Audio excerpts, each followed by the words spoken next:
मिनश शैतानिर रजीम।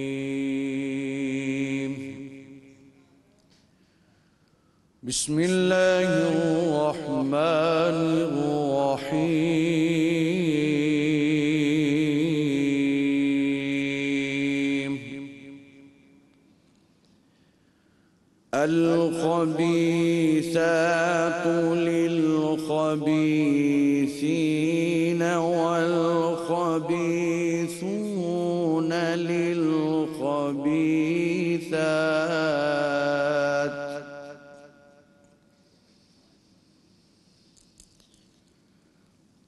अल-खबीसातु लिल-खबीसीन वल-खबीसून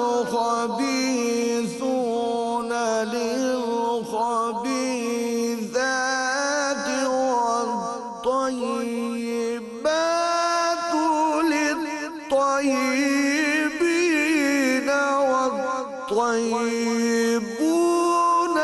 लित-तय्यिबात।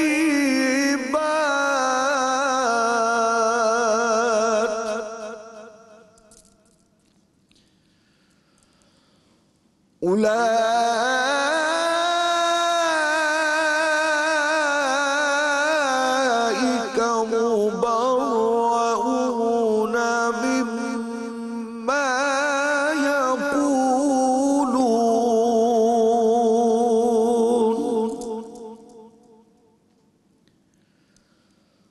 उलाइक मुबर्रऊन मिम्मा यक़ूलून लहुम मग़फ़िरतुन व रिज़्क़ुन करीम।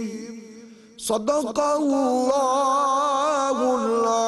अलीयुल अज़ीम व सदक़ रसूलुहुन नबियुल करीमुल अमीन। जज़ाकल्लाह। शुरू अल्लाह के नाम से जो नहायत ही मेहरबान और रहम करने वाला है। खबीस औरतें खबीस मर्दों के लिए और खबीस मर्द खबीस औरतों के लिए हैं, और पाकीज़ा औरतें पाकीज़ा मर्दों के लिए हैं और पाकीज़ा मर्द पाकीज़ा औरतों के लिए। वो लोग बरी हैं इन बातों से जो ये कहते हैं, उनके लिए बख्शिश है और इज़्ज़त की रोज़ी है। अस्सलाम वालेकुम। आप तमाम तर देखने वालों को मैं रमज़ान के समा में खुश आमदीद कहती हूँ। आज हम एक ऐसे दौर में दाखिल हो गए हैं जहाँ पर हर कोई अपनी इंडिविजुअल प्रोग्रेस के लिए, अपनी इनफरादी तरक्की के लिए काम कर रहा है, अच्छी तालीम हासिल करने की कोशिश कर रहा है और तरक्की के मौके ढूंढ रहा है। और वो इस काविश में, इस कोशिश में इतना आगे चला गया है कि हम देख रहे हैं कि अब लड़कियों में भी और बंदों में भी कि जो शादी है वो पीछे चली गई है। इसी वजह से हम देख रहे हैं कि आजकल हमारे मुआशरे में एक बहुत बड़ा मसला ये बन गया हुआ है कि लड़कियां बहुत पढ़ी लिखी हैं, ये लड़के बहुत ज़्यादा पढ़े लिखे हैं, लेकिन उनके लिए अच्छे बर मौजूद नहीं हैं। हमारे अक्सर शोज़ में जो हम फ्राइडे का शोज़ रिलीजियस करते रहे हैं और इंशाल्लाह आगे ज़िंदगी तो करेंगे भी, उसमें भी हमें ये बहुत ज़्यादा लोगों की कॉल्स आती हैं कि भाई हमारी बेटी तो बहुत ज़्यादा तालीम याफ्ता है लेकिन बच्ची की शादी थोड़ी डिलेड हो गई है। कुछ ऑफकोर्स गलती माँ बाप की जानिब से भी होती है कि वो खूब से खूब तर की तलाश की वजह से अच्छे शरीफ रिश्तों को ठुकरा देते हैं और फिर आगे अच्छा रिश्ता कब मिलेगा इसका कोई बता नहीं सकता। तो आज हम अपने शो में सवाल से बात करेंगे कि क्यों जो है वो शादियाँ उनमें हम डिले बहुत ज़्यादा देख रहे हैं और कहीं कहीं सेक्ट का इशू भी आ जाता है, कहीं कहीं कास्ट का इशू भी आ जाता है। जैसे सादात चाहते हैं कि वो सादात में ही अपनी बेटी में आएँ, जिसकी वजह से बच्चियाँ बहुत अरसे तक बैठी रह जाती हैं। तो क्या ऐसा करना मुनासिब है? आज हम इसी वाले से बात करेंगे। मेरे साथ मौजूद हैं अल्लामा जवाद हुसैन आबदी साहब, हमारे साथ मौजूद हैं मुफ्ती सैयद नूर रहमानी भाई साहब मौजूद हैं, हमारे साथ मौजूद है हमारी बहन सैयद आयशा बिलाल, माफ़ कीजिएगा आयशा बिलाल, और हमारे साथ मौजूद है जनाब जवेरिया सलीम, हमारी बहन नात खान। और आज एक और अच्छी बात है कि आज रमज़ान मुबारक का पहला जुमा भी है, तो जुमा आप तमाम तर लोगों को बहुत बहुत मुबारक हो।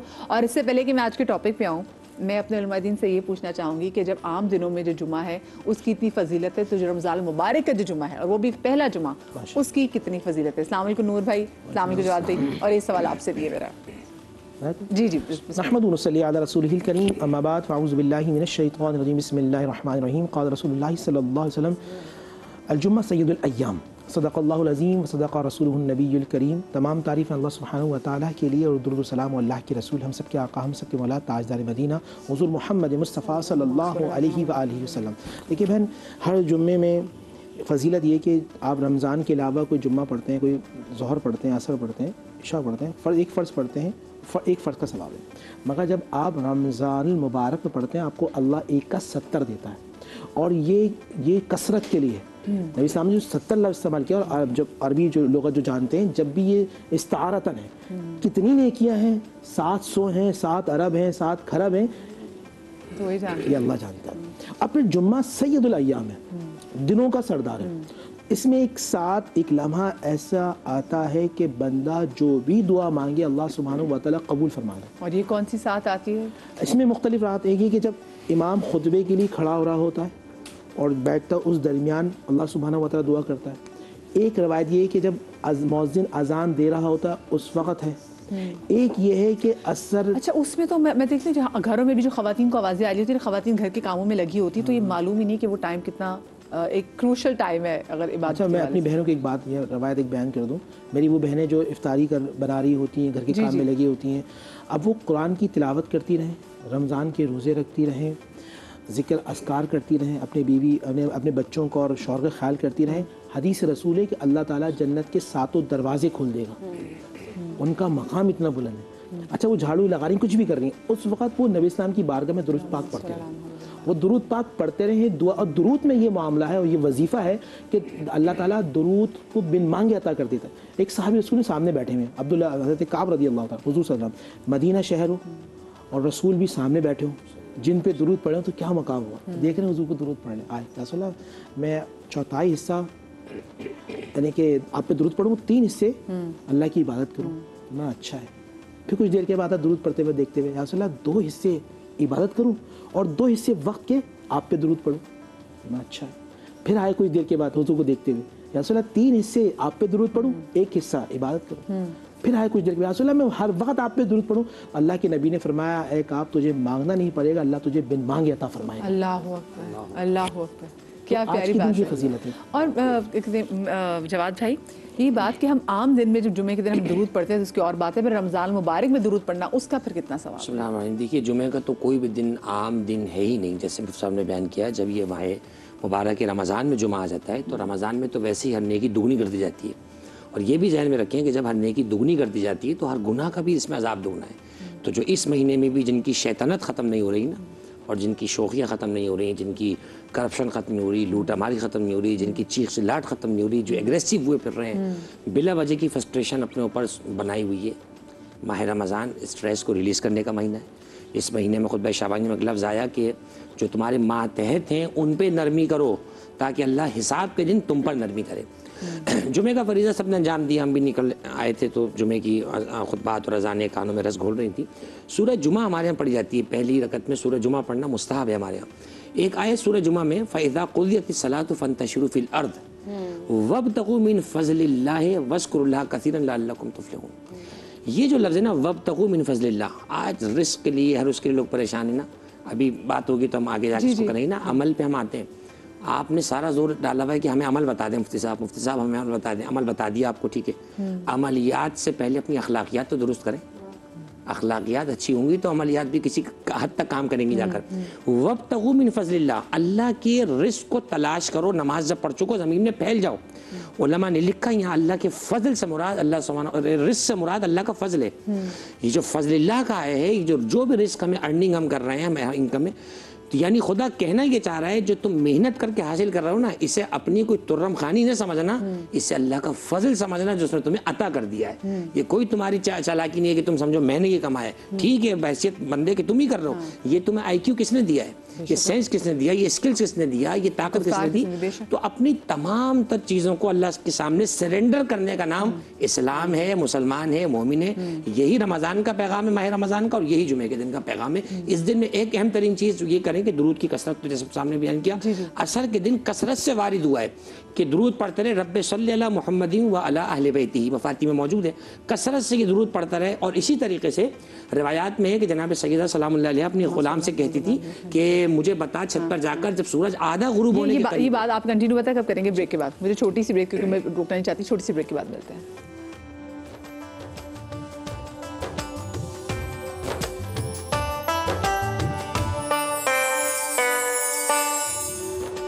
जी बिस्मिल्लाहिर्रहमानिर्रहीम। ब्रेक के बाद आपको एक बार फिर से खुश आमदीद कहते हैं। और एक रिवायत जो कि बयान कर रहे थे जवाद भाई वो मैं अर्ज़ कर रहा था कि जुमे के दिन जहाँ बहुत सारे अमाल व वज़ाइफ हैं, उनमें से एक ख़ास अमल ये है कि जब सूरज गुरूब होने के करीब हो तो उस वक्त ख़ास तौर पर दुआएं मांगी जाएं। ये जनाब सैयदा सलामुल्लाह ने बताया कि दुआओं की कबूलियत का ख़ास वक्त होता है। जैसे साहब ने बयान फरमाया कि जुमे के औकात में ख़ास 7 ऐसी आती जिसमें खुदावंद मुताल ऐसे लाखों अफराद को जहन्नुम से आज़ाद करता है जिन पर जहन्नुम वाजिब हो चुकी होती है।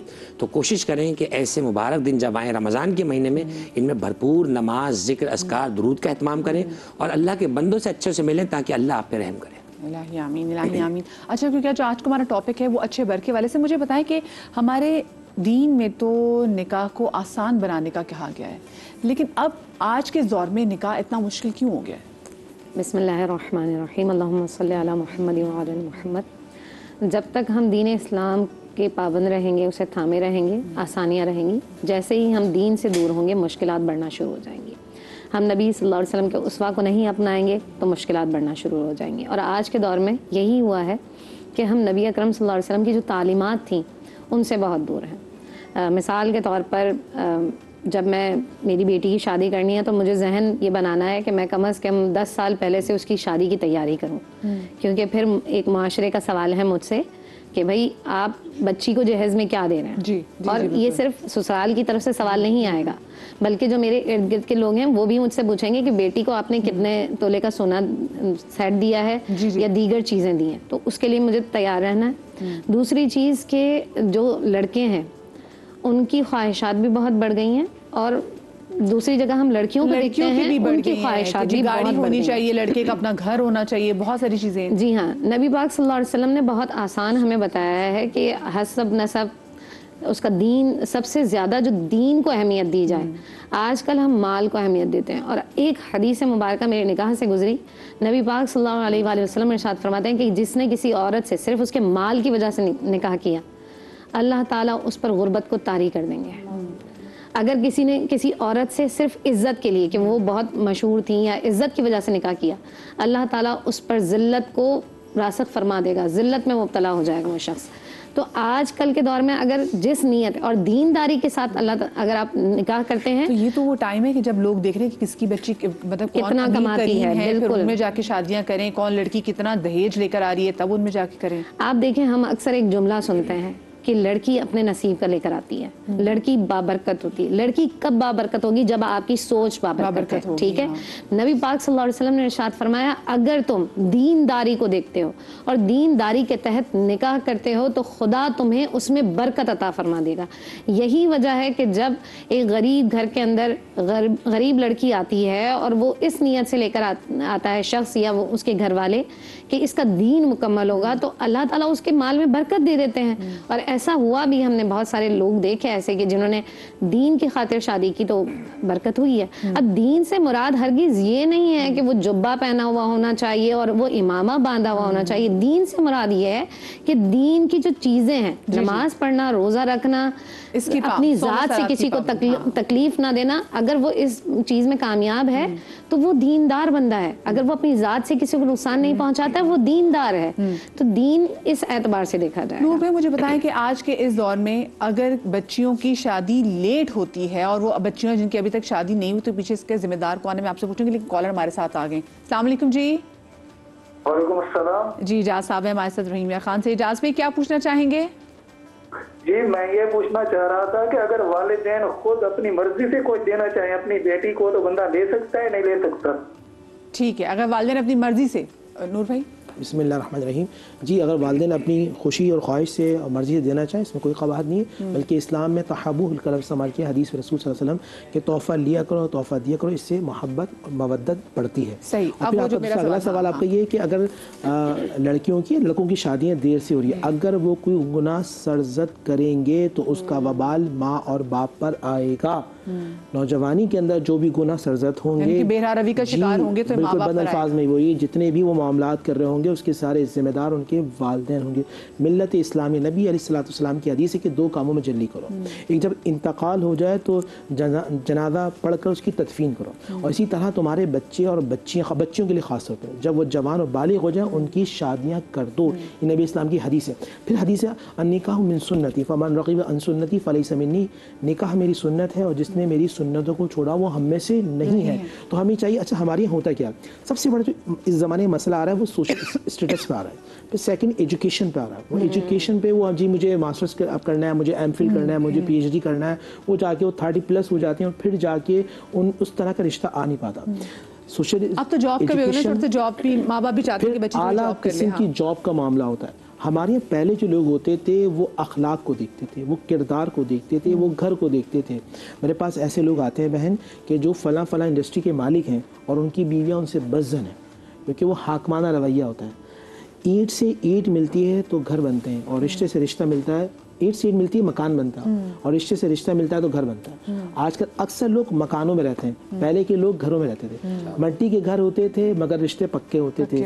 आज मकान पक्के हैं, रिश्ते कच्चे हैं। कितनी बड़ी बात। तो ये आज हमें देखना है कि माँ बाप को कि लड़का किस नेचर का है। मेरी बात ने बहन ने की ना दीन की।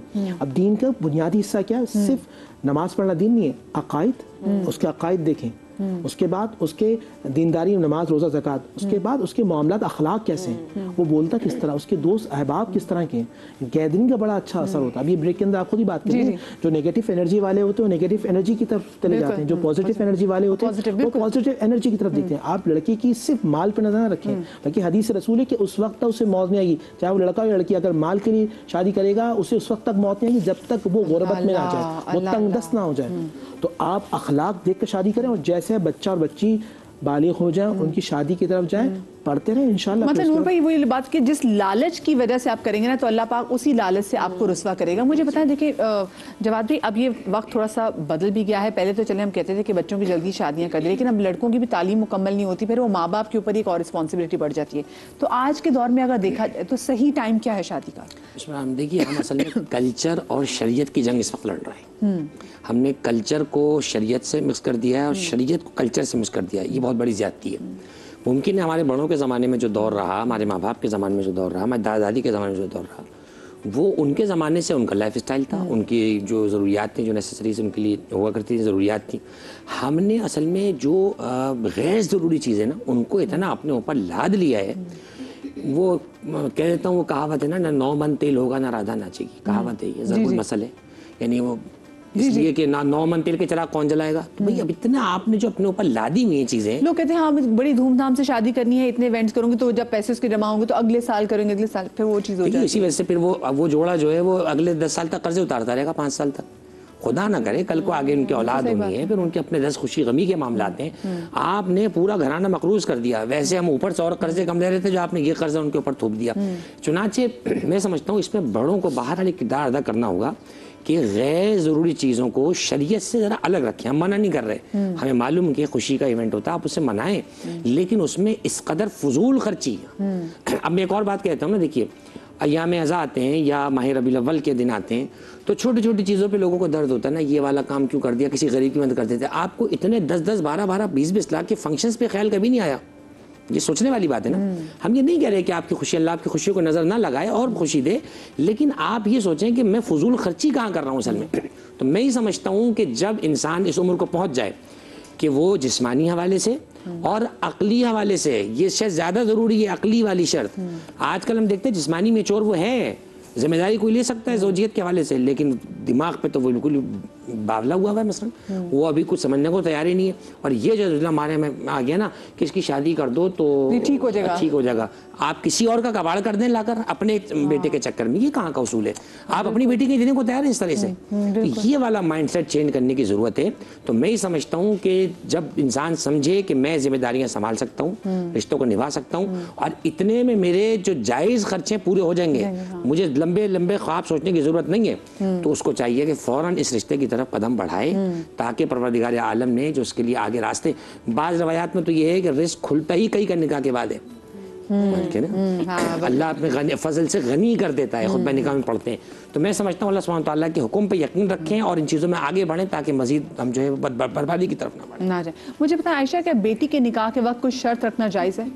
नहीं, कोई महर के अलावा तो कोई भी शर्त रखी नहीं जा सकती है। जैसे नान नफ़का है तो वो तो मर्द की जिम्मेदारी है, वो शराइत में से नहीं, वो तो उसकी जिम्मेदारी है, फ़राइज़ में से, वो अदा ही करेगा। अच्छा, एक और चीज़, बहुत सारे लोग यहाँ से प्रोग्राम देखने के बाद अपनी अम्मी से कहेंगे, देखें अम्मी कहा है लड़के की जल्दी शादी, लेकिन ये शर्त है कि लड़का इस चीज़ पर कादिर हो कि वो नान नफ़का अदा कर सके। अगर नान नफ़का अदा नहीं कर सकता है तो वो माँ बाप पर गुनाह नहीं आएगा, क्योंकि नबी अकरम सल्लल्लाहु अलैहि वसल्लम ने, आजकल के बहुत से लड़के हम देखते हैं, लड़के तो घरों में बैठे, लड़के कुछ नहीं कर रहे। हाँ। तो ये शर्त है कि जब लड़का इस काबिल हो जाता है कि वो अपनी बीवी का खर्चा उठा सकता है, तो उस सूरत में अगर माँ बाप निकाह नहीं करते तो फिर गुनाहगार होंगे, अदरवाइज गुनाहगार नहीं होंगे। और अगर लड़की ऐसी लड़की बैठी हो तो अगर वो अपनी घर वालों को पाल देखने से, लड़की के ऊपर तो जिम्मेदारी नहीं है ना। अगर ये माँ बाप ये सोच करके भाई हम इसकी शादी कर देंगे तो फिर हमारे घर का क्या होगा, तब माँ बाप गुनाहगार होंगे। हाँ, क्योंकि बच्ची की जिम्मेदारी नहीं है, बेटी की जिम्मेदारी नहीं है आपका घर चलाना, तो बच्ची का निकाह करना ज़रूरी है, अगर नहीं करेंगे तो फिर गुनाहगार होंगे। सही, ये बहुत इंपॉर्टेंट बात है। अच्छा, मुझे बताएं सादात के हवाले से नूर भाई, बहुत सारे क्योंकि कास्ट के इश्यूज़ की वजह से भी बच्चियाँ घरों में बैठी रह जाती हैं, सो क्या पे सादात के लिए इंतज़ार करना और उसी इंतज़ार में बच्चियों की उम्र का बढ़ जाना, क्या ये ठीक इक़दाम है? बिस्मिल्लाहिर्रहमानिर्रहीम।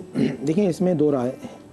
एक तो वो जो सादात उलमाए कराम है, मैं ज़ी वक़ार उनको मैं कहूँगा, तो उनकी राय ये होती है कि सादात का सादात में हो, मगर जमहूर जो उलमा हैं उनका ये राय ये है कि सादात का कफू जो होगा वो आलिम होगा या दीन से मोहब्बत करने वाला होगा, जो दीन और शरीयत मुतहरा को समझने वाला होगा, वो उनका कफू बनता है।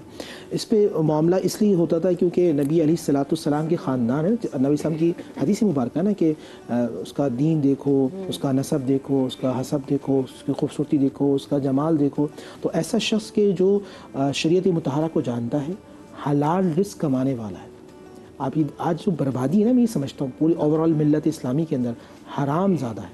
हराम की वजह से रूहानी ख़त्म होती जा रही है, रमज़ान की बरक़ात ख़त्म होती जा रही है, कुरान की तिलावत ख़त्म होती जा रही है, नबी इस्लाम से मोहब्बत ख़त्म होती जा रही है, आले रसूल से मोहब्बत ख़त्म, सहाबा कराम रज़ी अल्लाह तआला की मोहब्बत ख़त्म होती जा रही है। वो सबसे ज़्यादा बोझ हराम की वजह से हो रहा है। तो माँ बाप को चाहिए रिश्तों में कम अज़ कम देखें कि वो ये ना देखें वो 50 लाख कमाता है, ये वो देखें वो कमाता कैसे और ख़र्च कैसे करता है, किस तरह करता है। जब देखें वो अच्छा इंसान होगा ना बहन, वो अच्छा बेटा होगा, तो यकीनन वो अच्छा शौहर भी होगा। बिल्कुल सही। एक शख्स जब अल्लाह का नाफरमाने, वो कभी भी लोगों का फरमाबरदार नहीं हो सकता। जो वो खालिक का नहीं है, खालिक का नहीं है तो मखलूक का नहीं हो सकता। क्या क्या जबरदस्त बात की। अच्छा, मुझे ब्रेक पे जाना है, तो उससे पहले मैं चाहूंगी जवेरिया नात हो जाए। मेरे दिल की ज़मीन पर है, मेरे दिल की ज़मीन पर है कदम ज़हरा के बच्चों का, मेरी नस्लों पे है दस्ते, मेरी नस्लों पे है दस्ते करम ज़हरा के बच्चों का। हजारों कोशिशें कर ली ज़माने ने गिराने की, अरे हजारों कोशिशें कर ली ज़माने ने झुकाने की, पर मुझे झुकने नहीं देता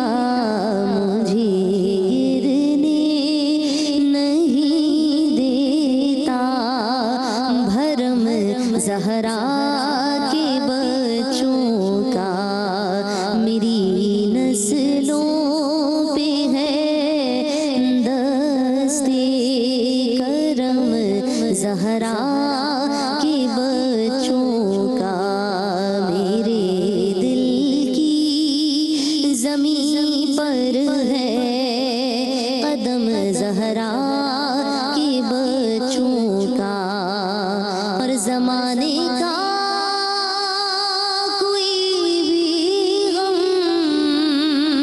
उसे रुसवा नहीं करता, ज़माने का कोई भी गम उसे रुसवा नहीं करता। सुकूनत पाले जिस दिल में, सुकूनत पाले जिस सीने में गम ज़हरा के बच्चों का मेरी नस्लों पे है दस्ते करम ज़हरा के बच्चों का। जी बिस्मिल्लाहिर्रहमानिर्रहीम। ब्रेक के बाद आपको एक बार फिर से खुश आमदीद कहते हैं और एक रिवायत जो कि बयान कर रहे थे जवाद भाई वो मैं अर्ज़ कर रहा था कि जुमे के दिन जहाँ बहुत सारे अमाल व वज़ाइफ हैं, उनमें से एक ख़ास अमल ये है कि जब सूरज गुरूब होने के करीब हो तो उस वक्त ख़ास तौर पर दुआएं मांगी जाएं। ये जनाब सैयदा सलामुल्लाह ने बताया कि दुआओं की कबूलियत का एक ख़ास वक्त होता है। जैसे साहब ने बयान फरमाया कि जुमे के औकात में ख़ास 7 ऐसी आती है जिसमें खुदावंद मुताल ऐसे लाखों अफराद को जहन्नुम से आज़ाद करता है जिन पर जहन्नुम वाजिब हो चुकी होती है। तो कोशिश करें कि ऐसे मुबारक दिन जब आएँ रमज़ान के महीने में, इनमें भरपूर नमाज, ज़िक्र, अस्कार, दुरूद का एहतमाम करें और अल्लाह के बंदों से अच्छे से मिलें ताकि अल्लाह आप पे रहम करे। इलाही आमीन, इलाही आमीन। अच्छा, क्योंकि जो आज का हमारा टॉपिक है वो अच्छे बर के वाले से, मुझे बताएं कि हमारे दीन में तो निकाह को आसान बनाने का कहा गया है, लेकिन अब आज के दौर में निकाह इतना मुश्किल क्यों हो गया है? बिस्मिल्लाहिर्रहमानिर्रहीम, अल्लाहुम्मा सल्ली अला मुहम्मद व अला मुहम्मद। जब तक हम दीन इस्लाम के पाबंद रहेंगे, उसे थामे रहेंगे, आसानियाँ रहेंगी। जैसे ही हम दीन से दूर होंगे, मुश्किलात बढ़ना शुरू हो जाएंगी।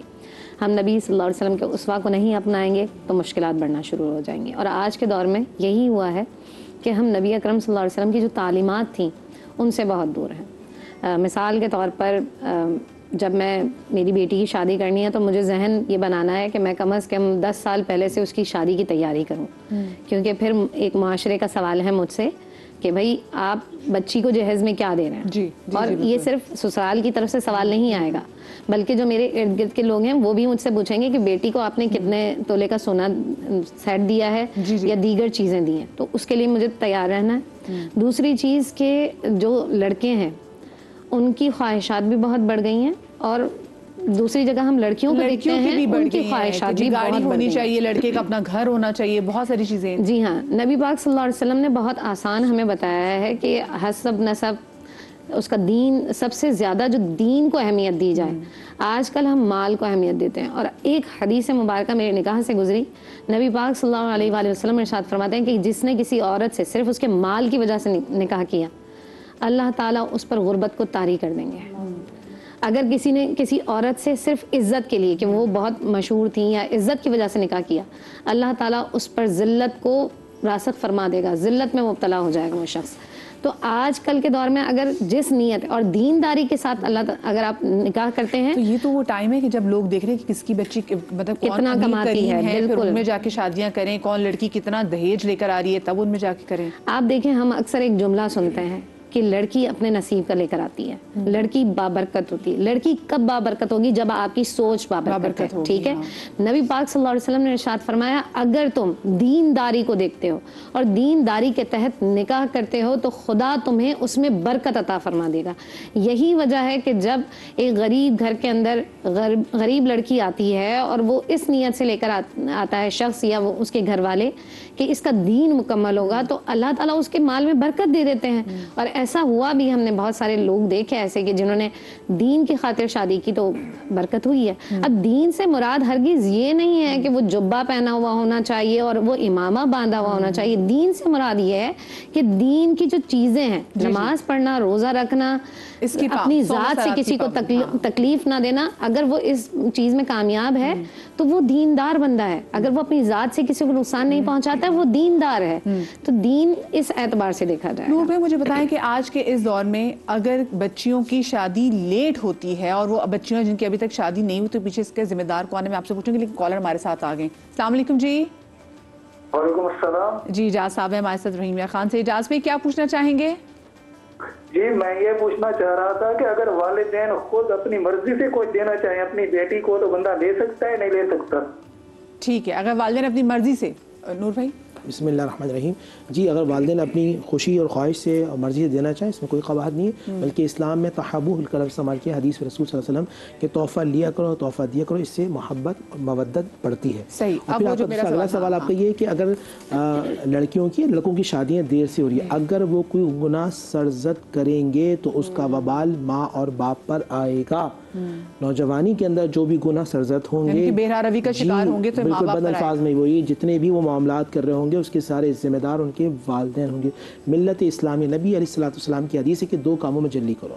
एक जब इंतकाल हो जाए तो जनाजा पढ़कर उसकी तदफीन करो, और इसी तरह तुम्हारे बच्चे और बच्चियाँ, बच्चियों के लिए खास तौर पर जब वो जवान और बालिग हो जाए उनकी शादियाँ कर दो। ये नबी इस्लाम की हदीस है। फिर हदीस है निकाह मिन सुन्नती फमन रग़िब अन सुन्नती फलैसा मिन्नी। निकाह मेरी सुन्नत है और जिसने मेरी सुन्नतों को छोड़ा वो हम में से नहीं है। तो हमें चाहिए, अच्छा हमारे यहाँ होता क्या, सबसे बड़ा जो इस ज़माने में मसला आ रहा है वो सोशल स्टेटस पे आ रहा है, फिर सेकंड एजुकेशन पे आ रहा है। वो एजुकेशन पे वो जी मुझे मास्टर्स करना है, मुझे एमफिल करना है, मुझे पीएचडी करना है, वो जाके वो 30+ हो जाते हैं और फिर जाके उस तरह का रिश्ता आ नहीं पाता। सोशल अब तो जॉब का भी होना है, तो जॉब भी माँ बाप भी चाहते हैं कि बच्चे आला किस्म की जॉब का मामला होता है। हमारे यहाँ पहले जो लोग होते थे वो अखलाक को देखते थे, वो किरदार को देखते थे, वो घर को देखते थे।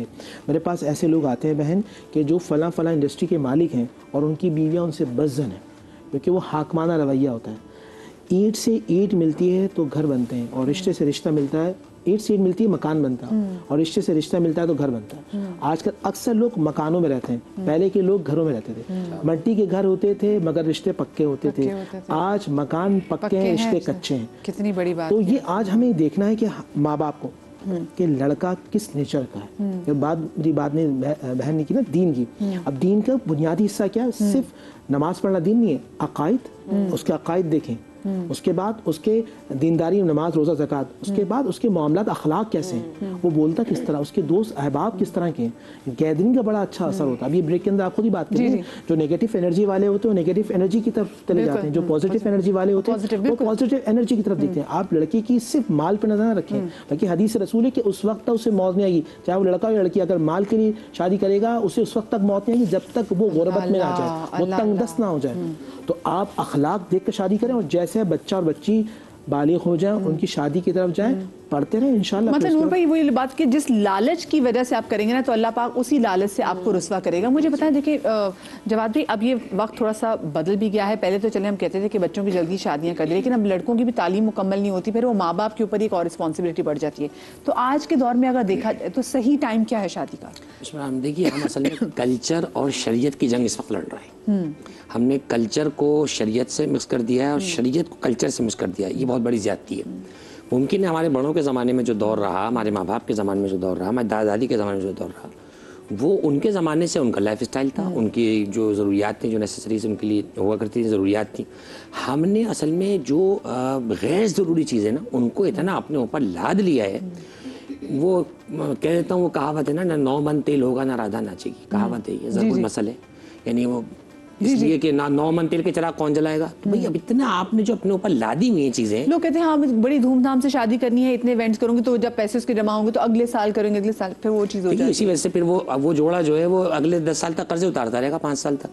खुदा ना करे कल को आगे उनकी औलाद होनी है, फिर उनके अपने रज़ खुशी गमी के मामलात हैं। आपने पूरा घराना मकरूज कर दिया। वैसे हम ऊपर से और कर्जे कम ले रहे थे, जो आपने ये कर्जा उनके ऊपर थोप दिया। चुनाचे मैं समझता हूँ इसमें बड़ों को बाहर वाले किरदार अदा करना होगा कि गैर ज़रूरी चीज़ों को शरीयत से ज़रा अलग रखें। हम मना नहीं कर रहे, हमें मालूम कि खुशी का इवेंट होता है, आप उसे मनाएं, लेकिन उसमें इस कदर फजूल खर्ची। अब मैं एक और बात कहता हूँ ना, देखिए अय्याम अज़ा आते हैं या माह रबीउल अव्वल के दिन आते हैं तो छोटी छोटी चीज़ों पे लोगों को दर्द होता है ना, ये वाला काम क्यों कर दिया, किसी गरीब की मदद कर देते। आपको इतने 10-10, 12-12, 20-20 लाख के फंक्शंस पे ख्याल कभी नहीं आया। ये सोचने वाली बात है ना। हम ये नहीं कह रहे कि आपकी खुशी, अल्लाह आपकी खुशी को नज़र ना लगाए और खुशी दे, लेकिन आप ये सोचें कि मैं फजूल खर्ची कहाँ कर रहा हूँ असल में। तो मैं ही समझता हूँ कि जब इंसान इस उम्र को पहुँच जाए कि वो जिस्मानी हवाले से और अकली हवाले से ये शायद ज़्यादा ज़रूरी है, अकली वाली शर्त। आजकल हम देखते हैं जिस्मानी मेचोर वो है, जिम्मेदारी कोई ले सकता है ज़ौजियत के हवाले से, लेकिन दिमाग पे तो वो बिल्कुल बावला हुआ है मसलन, वो अभी कुछ समझने को तैयार ही नहीं है। और ये जो हमारे में आ गया ना कि इसकी शादी कर दो तो ठीक हो जाएगा, ठीक हो जाएगा, आप किसी और का कबाड़ कर दें लाकर अपने बेटे के चक्कर में, ये कहाँ का उसूल है? आप अपनी बेटी के देने को तैयार हैं इस तरह से? तो ये वाला माइंडसेट चेंज करने की ज़रूरत है।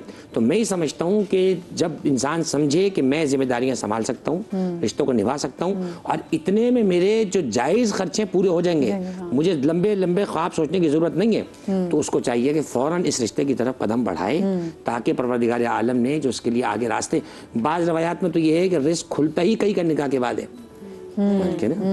अल्लाह अपने फजल से गनी कर देता है, खुतबा निकाह में पढ़ते हैं।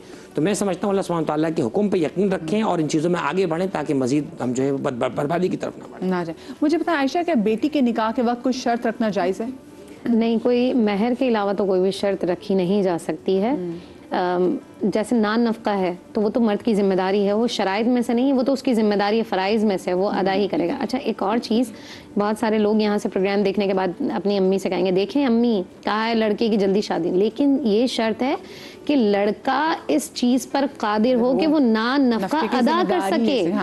अगर नान नफ़का अदा नहीं कर सकता है तो वो माँ बाप पर गुनाह नहीं आएगा, क्योंकि नबी अकरम सल्लल्लाहु अलैहि वसल्लम ने, क्योंकि आजकल के बहुत से लड़के हम देखते हैं, लड़के तो घरों में बैठे, लड़के कुछ नहीं कर रहे। तो ये शर्त है कि जब लड़का इस काबिल हो जाता है कि वो अपनी बीवी का खर्चा उठा सकता है, तो उस सूरत में अगर माँ बाप निकाह नहीं करते तो फिर गुनाहगार होंगे, अदरवाइज गुनाहगार नहीं होंगे। और अगर लड़की ऐसी लड़की बैठी हो तो अगर वो अपनी घर वालों को पाल देखने से, लड़की के ऊपर तो जिम्मेदारी नहीं है ना। अगर ये माँ बाप ये सोच करके भाई हम इसकी शादी कर देंगे तो फिर हमारे घर का क्या होगा, तब माँ बाप गुनाहगार होंगे। क्योंकि बच्ची की जिम्मेदारी नहीं है, बेटी की जिम्मेदारी नहीं है आपका घर चलाना, तो बच्ची का निकाह करना ज़रूरी है, अगर नहीं करेंगे तो फिर गुनाहगार होंगे। सही, ये बहुत इंपॉर्टेंट बात है। अच्छा, मुझे बताएं सादात के हवाले से नूर भाई, बहुत सारे क्योंकि कास्ट के इश्यूज़ की वजह से भी बच्चियाँ घरों में बैठी रह जाती हैं, सो क्या फिर सादात के लिए इंतज़ार करना और उसी इंतज़ार में बच्चियों की उम्र का बढ़ जाना, क्या ये ठीक इक़दाम है? बिस्मिल्लाहिर्रहमानिर्रहीम। देखिए, इसमें दो राय हैं। एक तो वो जो सादात उलमाए कराम है, उलमाए ज़ी वक़ार उनको मैं कहूँगा, तो उनकी राय ये होती है कि सादात का सादात में हो, मगर जमहूर जो उलमा हैं उनका ये राय ये है कि सादात का कफ़ू जो होगा वो आलिम होगा या दीन से मोहब्बत करने वाला होगा, जो दीन और शरीयत मुतहरा को समझने वाला होगा, वो उनका कफ़ू बनता है। इस पे मामला इसलिए होता था क्योंकि नबी अलैहिस्सलाम के ख़ानदान है, नबी सल्लम की हदीस मुबारक है ना कि उसका दीन देखो, उसका नसब देखो, उसका हसब देखो, उसकी खूबसूरती देखो, उसका जमाल देखो। तो ऐसा शख्स के जो शरीयत मुतहरा को जानता है, हलाल रिस्क कमाने वाला है। आप ये आज जो बर्बादी है ना, मैं ये समझता हूँ पूरी ओवरऑल मिल्लत इस्लामी के अंदर हराम ज़्यादा है। हराम की वजह से रूहानी ख़त्म होती जा रही है, रमज़ान की बरक़ात ख़त्म होती जा रही है, कुरान की तिलावत ख़त्म होती जा रही है, नबी इस्लाम से मोहब्बत ख़त्म होती जा रही है, आले रसूल से मोहब्बत ख़त्म, सहाबा कराम रज़ी अल्लाह तआला की मोहब्बत ख़त्म होती जा रही है। वो सबसे ज़्यादा बुग़्ज़ हराम की वजह से हो रहा है। तो माँ बाप को चाहिए रिश्तों में कम अज़ कम देखें कि वो ये ना देखें वो 50 लाख कमाता है, ये वो देखें वो कमाता कैसे और ख़र्च कैसे करता है, किस तरह करता है। जब देखें वो अच्छा इंसान होगा ना बहन, वो अच्छा बेटा होगा, तो यकीनन वो अच्छा शौहर भी होगा। बिल्कुल सही। एक शख्स जब अल्लाह का नाफरमाने, वो कभी भी लोगों का फरमाबरदार नहीं हो सकता। जो वो खालिक का नहीं है, खालिक का नहीं है तो मखलूक का नहीं हो सकता। क्या क्या ज़बरदस्त बात की। अच्छा, मुझे ब्रेक पे जाना है, तो उससे पहले मैं चाहूँगी जवेरिया नात हो जाए। मेरे दिल की ज़मीन पर है, मेरे दिल की ज़मीन पर है कदम ज़हरा के बच्चों का, मेरी नस्लों पे है दस्ते, मेरी नस्लों पे है दस्ते करम ज़हरा के बच्चों का। हजारों कोशिशें कर ली ज़माने ने गिराने की, अरे हजारों कोशिशें कर ली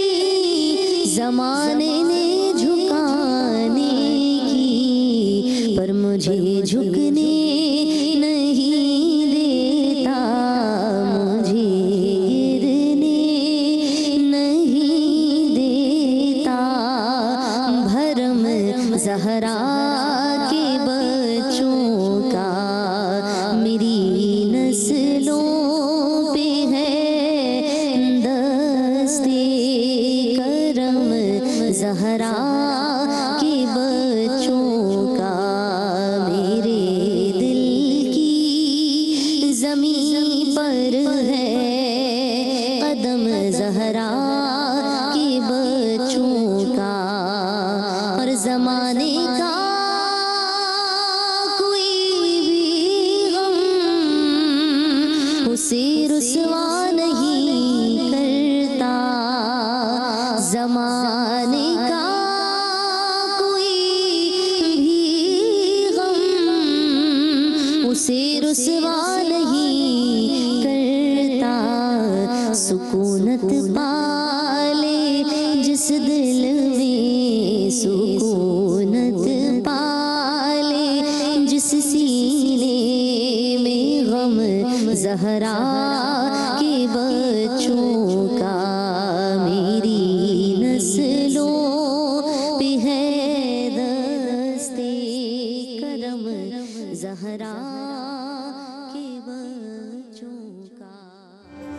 जी, ब्रेक के बाद आपको एक बार फिर से खुश आमदीद कहते हैं इफ्तार के समा में। और शेफ समिया हमारे साथ मौजूद है रोज़ की तरह। और आज क्या बनाने जा रही हैं आप? आज जो है वो बहुत ही ज़बरदस्त सी जो एक रेसिपी है वो है अदना कबाब। आजकल बारबेक्यू में बहुत लोग पसंद करते हैं, टर्किश है basically। टर्किश कबाब है और उसके साथ जो है वो हम रबड़ी वाला दूध जो है वो सर्व करेंगे। क्या बात। लेकिन मैं बताऊं जो अदना कबाब की जो मज़ेदार बात ये है कि आप इसको बना के ना फ्रीज करते हैं और जब आपको लगे कि आपको सहरी में खाना है, अफ्तारी पे खाना है, कोई बंस के अंदर, बर्गर के अंदर, आप इसको हर चीज़ के साथ यूटिलाइज कर सकते हैं। इसका जो फ्लेवर होता है बड़ा आसान होता है।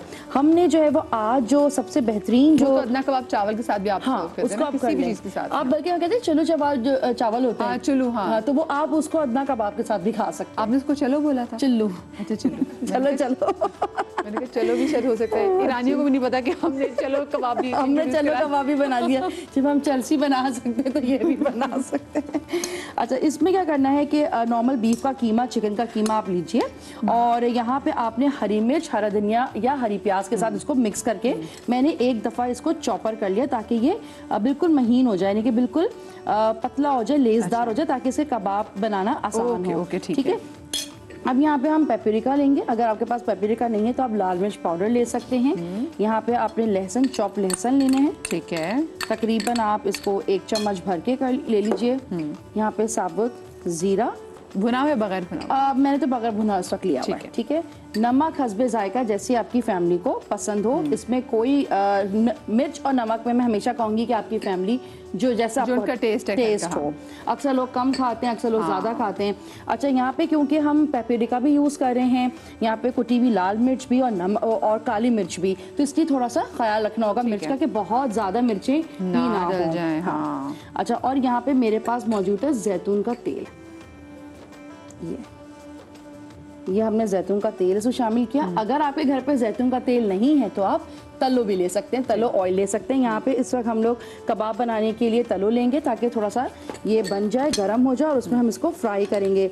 बहुत ही सिंपल सी रेसिपी है इसकी, कोई इतनी मुश्किल नहीं है कि आप लोगों को तकलीफ हो बनाने में। आसानी से ये बन जाएगा। इसको मैरिनेशन करके तकरीबन 30 से 40 मिनट रखते हैं, अब 1 घंटा, और फिर आप इसको हाथ से मदद से कोई भी शेप दें। और इसी मिक्सचर को आप फ्रीजर में भी रख सकते हैं। फ्रीजर, लेकिन अगर आप रखेंगे ना फ्रीजर में तो ये पानी छोड़ देगा, क्योंकि हमने इसमें हरी प्याज ली हुई है ना, तो इसलिए आप इसको शेप बना के फ्रीज करें ताकि डीफ्रॉस्ट और आप इसको तल लें। ठीक है, ठीक है। तो ये थोड़ा सा फर्क हो जाता है, छोटी छोटी चीजें होती हैं जो रेसिपी, जबकि मसाला वही है लेकिन इसकी फॉर्मेशन चेंज हो जाएगी। ठीक है, ये यहाँ पे मिक्स हम कर रहे हैं। यहाँ पे हम तलो लेंगे, वो ऑलरेडी डाला भी ये वो हमें सेब्रोसो आज हम तलेंगे, क्योंकि जब हमारे पास टाइम ना हो तो फिर हमें सेब्रोसो की भी ज़रूरत पड़ती है।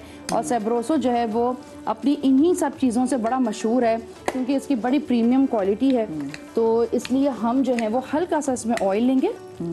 ये यहाँ पे तेल यहाँ पे गरम अभी हो रहा है। ये भी मैक्सिमम हम इसको कर देते हैं, क्योंकि आज हम फर्टाइल की किचन में तो बड़ा इजी किचन है। एक तो टेक्नोलॉजी बेस है, आपकी बिजली बचती है, गैस बचती है, तो बड़ा ज़बरदस्त जो किचन है। तो हमने अपने फ्राई पैन और कढ़ाई के अंदर तलों को हम गर्म करें ताकि हम इसको शेप दें। जब तक तेल गर्म हो रहा है तो हम रबड़ी दूध बना लेते हैं। अच्छा, सबसे पहले हमें जग लेना है। हम साथ सबरोसो भी अभी करते रहेंगे ना? हाँ, बस तेल गर्म हो जाए तो हम उसके जो है वो सीख कबाब, जो है सबरोसो के सीख कबाब लेंगे, अदना कबाब, सीख कबाब इंस्टेंटली आप जो है वो ले सकते हैं। ठीक है। अच्छा, यहाँ पे सबसे पहले आपने लेना है ऑल पर्स, और ये ऑल पर्स बल्कि मैं वो वाला ऑल पर्स लेती हूँ। ये ऑल पर्स आ जाए, ठीक है। ये रहा all purpose, rich and creamy taste है इसका। और यहाँ पे जो सबसे इम्पोर्टेंट जो चीज़ है ना वो रबड़ी है। इसके अंदर हमें, मुझे इसके इंग्रेडिएंट्स जल्दी से बता दें ताकि मैं आगे जाके बात कर सकूं। अच्छा, हम इसके अंदर इलायची डालेंगे, चीनी ऐड करेंगे, बादाम पिस्ता ऐड करेंगे और काजू और रबड़ी ऐड कर। बहुत इंस्टेंट ये है, लेकिन इसको गार्निश करेंगे हम रूह अफ़ज़ा से, क्योंकि रूह अफ़ज़ा एक वो लेगेसी है जो शायद हर दस्तरखान की रौनक और जीनत है। अगर ये ना हो तो शायद हमारी बहुत सारी जो अफ्तार पार्टीज है वो नामुकम्मल। बाकी मैं भी हमेशा शरबत की तरह देती हूँ, शरबत। और बल्कि मैं बड़े मजे की बात बताऊँ, बड़ी घरेलू सी, कि अक्सर हमारे घर में बच्चे कहते हैं रमजान में रूह अफ़ज़ा जो है वो क्यों बड़ा इंपॉर्टेंट है, क्योंकि वो दिल की एक जना। अब गर्मियों की आ रही है ना, गर्मी आ रही, बच्चों को पानी की बोतल में देना नहीं, आप इसको सर्दी गर्मी दोनों में इस्तेमाल करें। बेस्ट है। आप सबसे कंप्लीट करें। और आज शेफ अरीज भी हमारे साथ मौजूद, डॉक्टर मिराहिल हमारे साथ मौजूद हैं। शेफ अरीज आप लोग जानते हैं मारूफ न्यूट्रिशनिस्ट हैं, और हम आज से एक नया सेगमेंट जो है उसकी इब्तिदा कर रहे हैं जिसका नाम है जी हेल्दी रमज़ान। क्योंकि अपनी हेल्थ का ख्याल रखना ये बहुत ज़्यादा ज़रूरी है। कैसी डॉक्टर अरीज, आप ठीक है? अच्छा, मुझे ये बताएं, हम आजकल तो सारी इफ्तार पार्टियाँ, लकी हैं वो लोग जिनको इफ्तार पार्टियों की दावत आ रही है और सहरी पार्टी की भी, लेकिन जो हम चीज़ें हमेशा से खाते हुए आ रहे हैं ना, वो कोई ख़ास हेल्दी चीज़ें नहीं है। हाँ बिल्कुल। समोसे, पकौड़े, और आजकल लोगों के पास ऑप्शन भी कोई नहीं क्योंकि गैस नहीं होती। हाँ, फिर क्या करें, गली के कोने से, हाँ, जो और ठेले वाले से आप मैंने एक जगह ये पता करना चाहिए कि पकोड़े कब फ़र्ज हुए थे। पता कि रोज़े फ़र्ज है, वो पकौड़े फ़र्ज नहीं है, लेकिन लोगों के पास अब ऑप्शन नहीं है। तो ये जो मुझे बताएं, ये हमारा जो एक तरह से हमारे ट्रेडिशन है कि समोसे पकौड़े इफ्तार में होती है, कि हेल्दी ट्रेडिशन है? देखो, हेल्दी नहीं है, बट लेकिन वही बात है कि जब आपकी कोई चीज़ ट्रेडिशन होती है ना, आप उसको बिल्कुल छोड़ नहीं सकते। तो आपने उसमें से ऑप्ट करना होता है कि उसको हम हेल्दी कैसे बना सकते हैं, या उसकी क्वांटिटी कैसे कंट्रोल कर सकते हैं, और उसके ऐड ऑन उसमें क्या चीज़ ऐड कर सकते हैं। जैसे आज कबाब बन रहे हैं ना, तो बहुत अच्छा ऑप्शन है कि आपका फ्राइड आइटम जो आप उसको शेलो फ्राई कर ले, प्रोटीन पोर्शन भी हो जाएगा। आपने पकौड़े बनाने हैं तो आप एयर फ्रायर में भी बना सकते हैं। इवन अगर आप एयर फ्रायर में नहीं है आपके पास, तो आप उसके अंदर वेजिटेबल्स लें। जैसे लोग क्या करते हैं, आलू बहुत डाल लेते हैं, आलू ना डालें, पालक डाल लें, हरी मिर्च डाल लें, प्याज डाल लें, वो हेल्दी वेजिटेबल्स थोड़ी सी, और कम ऑयल में बनाएं। बेसन का अब तो एयर फ्रायर के भी ऑप्शन जो है लोगों के पास अगर नहीं है किसी के पास, अगर हर के पास नहीं होता, तो आप नॉन स्टिक पैन में, दूसरे पैन में कम ऑयल में भी बना सकते हैं। ज़रूरी नहीं कि आप डीप फ्राई करके ही खाएं। अच्छा, मुझे बताएं, क्या अब हमें तो आदत है कि हम सहरी में ना देसी घी का पराठा ही खाते हैं, इज़ इट हेल्दी? अच्छा देखो, देसी घी अगर आप पोर्शन उसका 1 टेबल स्पून ले रहे हो तो दैट इज़ फाइन। अगर आप उसको एक्सीड करोगे तो वो हार्मफुल हो जाएगा, क्योंकि देसी घी is one of the good sources of vitamin D as well. और अब हम लोगों का, पहले हम लोग कहते थे ना कि जो आप सैचुरेटेड फैट्स ना लें या सैचुरेटेड लें, अब ये वाले कॉन्सेप्ट चेंज हो गया। अब फैट्स का ये है कि आपने फैट्स, हेल्दी फैट्स लेने हैं, बिकॉज फैट्स आपकी बॉडी की वर्किंग, नर्व्स के लिए, वाइटामिन की अब्जॉर्प्शन के लिए चाहिए। तो गुड फैट्स भी लेने हैं, तो थोड़े से जो अनहेल्दी फैट्स हम समझते थे वो भी थोड़ी क्वांटिटी में ले सकते हैं आप। सही, ठीक है। तो यानी कि आप ये कह रही हैं कि सहरी में आप देसी घी का पराठा लो, क्योंकि ये लोग ये कहते हैं पराठा खाते हैं तो paratha is fine. Paratha is fine, लेकिन पराठा जो है वो वाइट आटे का ना हो, मैदे का ना हो। ओके, मैदे का ना हो, वो जो गंदम है, लाल आटा है, चक्की का आटा है, उसका बना के लें। अच्छा, मुझे बताइए, जो इफ्तार के फ़ौरन बाद एक तो हम लोग बहुत पानी के ग्लासेस काफ़ी ज़्यादा पी लेते हैं, ये हेल्दी है? बिल्कुल नहीं। देखो, आपने पानी जो है ना, अब मैं देखिए सुस्ती भी तारी हो जाती एकदम से। हाँ, और आप अपने देखो, आपका स्टमक कितनी देर एम्प्टी है ना, तो आपने उसमें वो चीज़ डालनी है जो पीएच को न्यूट्रलाइज करे। बहुत ज़्यादा आप अगर ओवर डाइल्यूट कर देंगे, पानी पिएंगे, तो वो भी हार्मफुल है। और आपने इलेक्ट्रोलाइट्स देने हैं, सादा पानी नहीं देना, इलेक्ट्रोलाइट्स देने हैं। तो इलेक्ट्रोलाइट्स के लिए आप जो है, ज़रूरी नहीं कि प्लेन वाटर ले, आप कोकोनट वाटर ले सकते हैं, कोई आप ड्रिंक बना के ले सकते हैं। बहुत ज़्यादा शुगरी ड्रिंक्स नहीं लेनी चाहिए, लेकिन अब ज़रूर अगर एक गिलास किसी ने पीना लेना है तो आप थोड़ा सा ऐड कर लें, अपने फ्रूट स्मूदी के अंदर ऐड कर लें, कुछ इस तरीके से कर सकते हैं। हाँ, ये ज़रा अच्छा तरीका हो जाएगा। अच्छा जी, कहाँ तक पहुँचे जी? बस ये हम इसको आपको mix मेरी कर- ज़रूरत तो होगी, क्योंकि जब तक मैं किचन में आपके साथ ना हूँ, मैंने देखा डिश जल्दी तैयार नहीं होती। नहीं, आपने बस मुझे ये दिल से आवाज़ दी थी ना, मैंने सुन ली। मैंने दिल से आवाज़ दी थी आपने हुई तो आपने यहाँ पे काम भी शुरू कर दिया। मैं ज़बरदस्त। मैं उधर आ जाती हूँ ताकि आपका फ्राई करने में आपकी हेल्प कर दूँ मैं। बिल्कुल बिल्कुल। अच्छा, और आप मुझे बताएं कि ये बन रहे हैं जनाब हमारे अदना कबाब। अदना कबाब, और ये हमने रबी दूध ले रहे हैं, खुशबू है। और ये देखिए कितने सॉफ्ट हैं ये। हाँ। जबकि अभी मैंने आपके सामने ही इसको मिक्स किया है और फौरन इसको जो है वो सर्व हम कर रहे हैं, ठीक है। ये यहाँ पे हम दूध के अंदर भी, अच्छा, बीफ वाले वो जल्दी पक भी जाते हैं ना? हाँ, हल्के से आप इसको, क्योंकि मैंने पीसा इसलिए था कि ताकि महीन हो जाए। हाँ। जब महीन होते हैं तो ये एकदम चिकन की अच्छा, तरह महीन, मैंने पहली दफ़ा लफ्ज़ महीन का क्या मतलब? बिल्कुल बारीक पिसा हुआ। ये उर्दू का निकाला है। महीन। क्योंकि आपने उस दिन बताया कि आप इलाहाबाद से हैं, वालिद आपके झांसी से हैं। हाँ, इनको याद है सब। ये हमारी देखिए, हमने स्पेशली इस सेगमेंट के लिए झांसी की रानी बुलाई है जो हमारी शेफ भी हुआ करती है। चले जी। अच्छा भाई, ये यहाँ पे मैंने रबड़ी इसके अंदर शामिल की है, और ये दूध और जो किशमिश और बादाम पिस्ते का जो दूध है, साथ हम इसको जो खूबसूरत से डिज़ाइन जो करेंगे वो हम करेंगे इसमें चांदी का वर्क, क्योंकि अब लोग भूल गए हैं लगाना। अक्सर लोग जो है वो सिर्फ अब हम तो अभी भी खीर पे लगाते हैं। बिल्कुल, ये खीर, बड़ा फिरनी। एक खूबसूरती है ये। हाँ, ठीक है, ये आपका तैयार हो चुका है रबड़ी दूध। और जो सबसे बेहतरीन जो बात है ना उसमें ये है कि ऊपर से डलेगा रूह अफ़ज़ा। इसकी जो खुशबू है ना, बच्चे कैप खुलती आ जाती है। ज़बरदस्त। ठीक है, और आप चाहें तो उसको ब्लेंड भी कर सकते हैं डायरेक्टली। अच्छा, ये हमने जो इसको डीप फ्राइड किया है हमारे पास, ये हो चुके हैं, ये हो चुके हैं। इसको हम निकाल देंगे। और आप खुशबू देखें कितनी अच्छी खुशबू आ रही है, और हर चीज़ जो ना बड़ी एक हर कनेक्टेड होती है हर चीज़। अब हम इसको निकालने के लिए हमें ये वाले ये ले ये लीजिए। ये चलो जी, ये डन हो गया। ये डन हो गया। स्पाइडर से वैसे आपको पता है, क्योंकि हम तो रमज़ान ट्रांसमिशन में आप लोगों के साथ ही होते हैं। अल्लाह का शुक्र है कि अल्लाह पाक ने हमें ये अच्छी ड्यूटी दी है, वरना हम अब घरों में ना सहरी बना लेते हैं, पर इफ्तार जो है ना वो अब घरों में मुश्किल हो जाता है। हाँ, लोग कोशिश करते हैं कि एक ही चीज़ इस तरह की बने। और आज माशाल्लाह देखें कि हमारे किचन के अंदर तलो है, रूह अफ़ज़ा है, ऑल्पर्स है, ये सारी चीज़ें हमारी सहूलत के लिए हैं। हाँ। तो हमें अपनी सहूलत को देखते हुए इनकी चीज़ों का इस्तेमाल करें, इन्हीं चीज़ों से नई खूबसूरत रेसिपीज़ बनाएं। वर्किंग वुमेन के लिए कितना अच्छा होगा ना। मेरे ख्याल से ये चूल्हा बंद तो नहीं हो गया? बिल्कुल, चूल्हा बंद कर दिया मैंने। अच्छा, बंद कर दिया। ये पक गया। अच्छा, ये पक गया। ओके। गरम गरम कबाब निकल रहे हैं। और क्या यहाँ बात है। ये आप रख दीजिए, और यहाँ पे हम इसको सर्व करें। चलिए, कोई भी शेप आप दे दें इसका, सर्कल देना चाहें सर्कल दे दें। चले, मुझे एक छोटी सी ब्रेक लेनी चाहिए। ब्रेक से वापस आएंगे तो जो कबाब तो हमारे साथ रेडी हो चुके हैं। ये अदना कबाब भी हैं और सबूसों के भी जिसमें कबाब हैं। जल्दी जल्दी बन गया, ज़्यादा में टेंशन लेने की ज़रूरत भी नहीं पड़ी। और साथ में रबड़ी वाला दूध भी यहाँ पे हो गया है तैयार। मुझे ब्रेक लेनी चाहिए। ब्रेक से जब वापस आएंगे तो तिब्बे नबी का होगा सेगमेंट, कहीं न जाइएगा।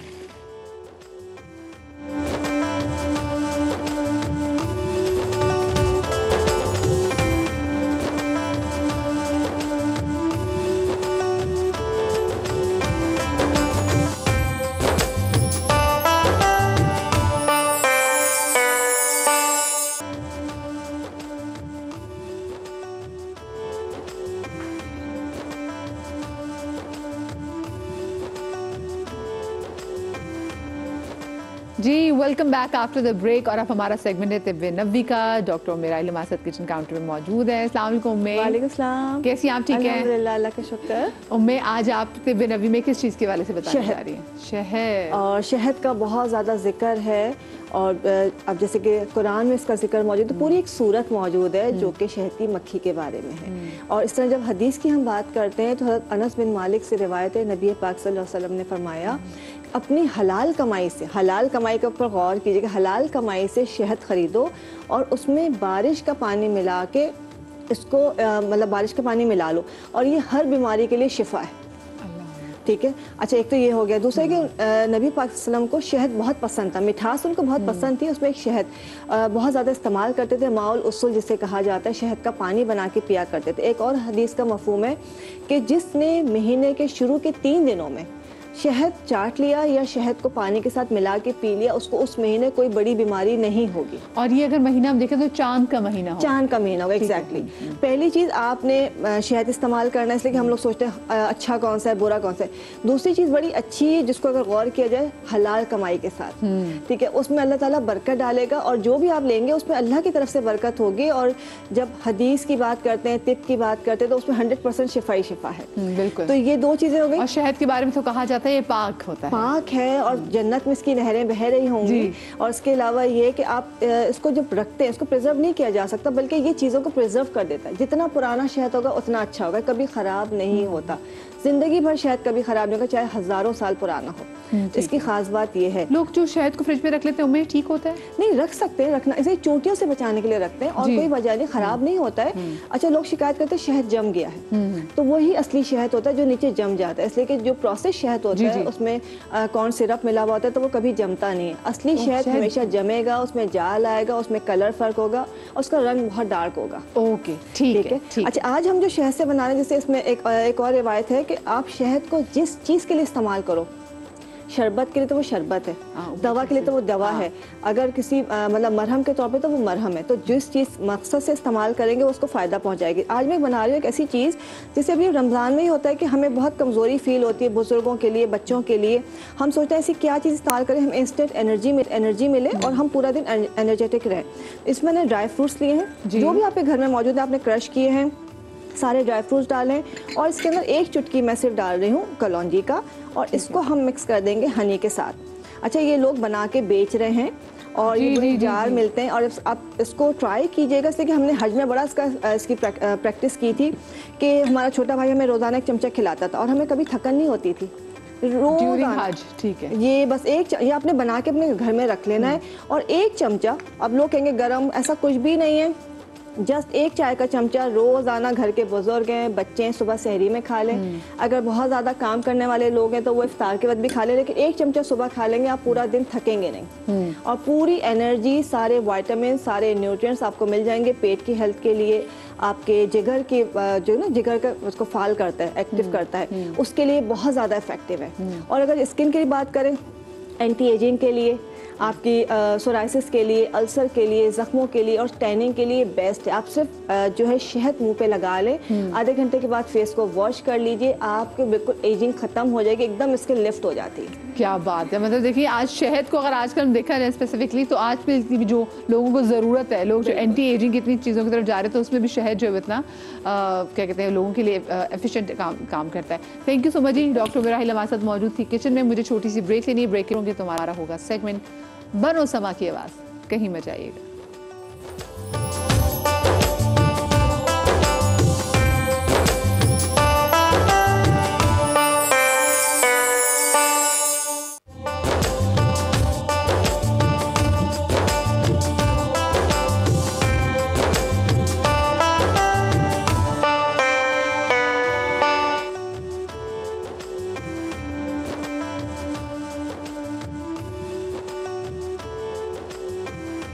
जी बिस्मिल्लाहिर्रहमानिर्रहीम। ब्रेक के बाद आपको एक बार फिर से खुश आमदेद कहती हूँ आपके पसंदीदा सेगमेंट बनो समा की आवाज़, जिसका ये सीज़न 14। हम आपको बताते चलें कि पूरे पाकिस्तान से हमने ऑडिशंस के थ्रू 40 बच्चे यहाँ पे लेकर आए हैं। हर रोज़ हमारे पास यहाँ पे 4 बच्चे आ रहे हैं, जिनमें से 1 बच्चा एलिमिनेट हो जाता है। जो बच्चे एलिमिनेट हो जाते हैं वो बिल्कुल परेशान ना हो, उनके पास वाइल्ड कार्ड एंट्री का चांस है, ओनली इफ़ अगर आपके फैंस, आपके घर वाले और जिन लोगों को आपकी आवाज़ अच्छी लगी वो आपके नाम का मैसेज व्हाट्सएप नंबर पर जो नीचे दिया जा रहा है उस पर कर रहे हैं। जो फर्स्ट आएगा उसको मिलेंगे 5 लाख रुपए का नकद इनाम, जो सेकंड नंबर पे होंगे उनको मिलेंगे 3 लाख और जो थर्ड नंबर पे होंगे उनको मिलेंगे 2 लाख और साथ में मरहबा गुलबहार की जानिब से उनको मिलेंगी ये बाइक्स भी जो यहाँ पे कंटेस्टेंट आएंगे। तो ये तो जनाब मैंने आपको बता दिया कि अगर आप बन गए समा की आवाज़ आपको क्या मिलेगा। अब बनो समा की आवाज़ बनना कैसे, उसके लिए एक मरहला है, एक आग का दरिया है, डूब के जाना है। तो आज जनाब हमारे जो कंटेस्टेंट हैं वो हैं 4 कंटेस्टेंट हैं, कराची से 2 हैं, इस्लामाबाद से और अटक से भी हमारे साथ। तो बिस्मिल्लाह करते जी। आज के पहले कंटेस्टेंट हैं, इनका नाम है तलहा नक्शबंदी। लेकिन इससे पहले अच्छी बात बताना आपने भूल गई, कितनी स्पीड में ना वक्त का मुकाबला सख्त मेरे लिए भी होता है। तो आज जनाब फसी भाई बराए जो है ना थ्रू स्काइप हमें अमेरिका से भी ज्वाइन करेंगे। तो फसी भाई भी आज हमारे जजेस में से एक होंगे। हमारी कोशिश होगी कि हर फ्राइडे फसी भाई हमें यहाँ पे ज्वाइन करें, जब तक फसी भाई बनफ्सर नफीस हमारे साथ यहाँ पर मौजूद नहीं होते। तो फसी भाई को भी वेलकम। पहले जी कंटेस्टेंट तलहा नक्शबंदी ID 17, इनका पैकेज देख लें फिर इनसे नाच सुनते हैं।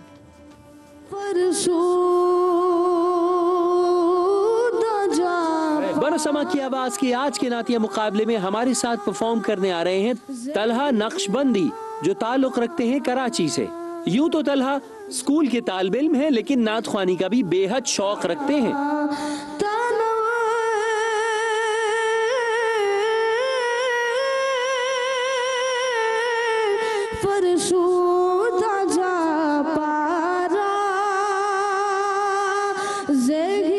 ऑडिशंस राउंड में तलहा की कारकर्दगी रही बेहतरीन और इसी वजह से ज्यूरी मेंबर्स ने सेलेक्ट किया इनको पहले राउंड के लिए।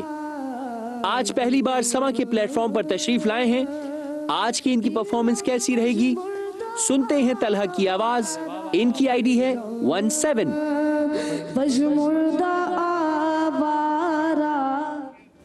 जी बिस्मिल्लाह तलहा।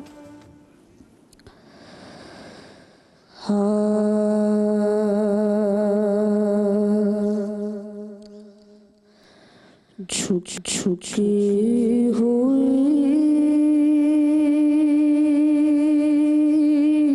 जबी है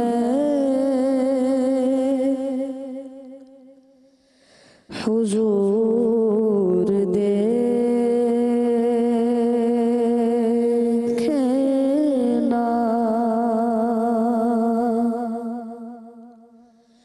झुकी हुई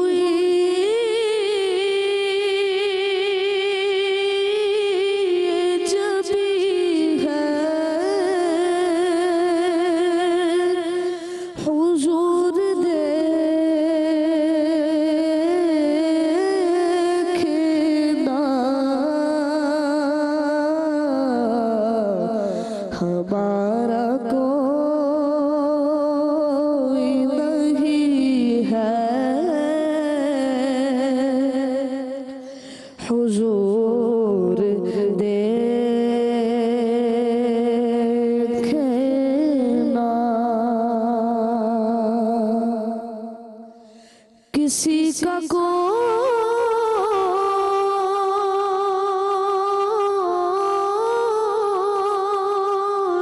तो होता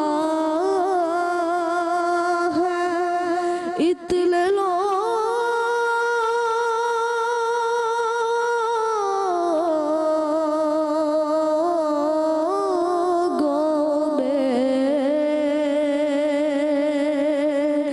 किसी का कोई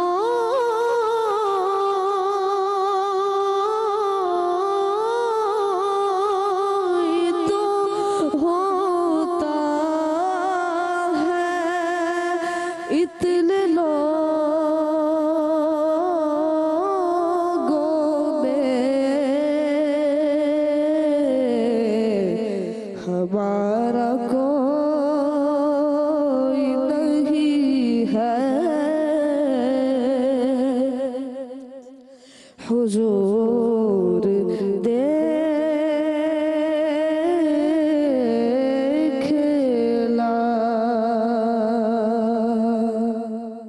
माशाल्लाह माशाल्लाह। भी तलहा नक्शबंदी माशाल्लाह सभी भाई तला ने बहुत जमकर एक एक लफ्ज़ की कैफियत को नुमाया करके समा बांध दिया है। पूरी फील पढ़ के। बेटा आज जुकाम है कुछ है? हाँ। आज थोड़ा सा नाक का काम कमज़ोर रहा, लेकिन बहरहाल बहुत अच्छा पढ़ा आपने। माशाल्लाह माशाल्लाह माशाल्लाह। कितने सभी भाई? तला को मैं दूंगा 8 नंबर। 8 नंबर तलहा, क्या बात है, खुश हो गए तलहा। सिद्दीक भाई? माशाल्लाह ये तलहा ने जमकर पढ़ा है और एक कैफियत भी पैदा की इसने।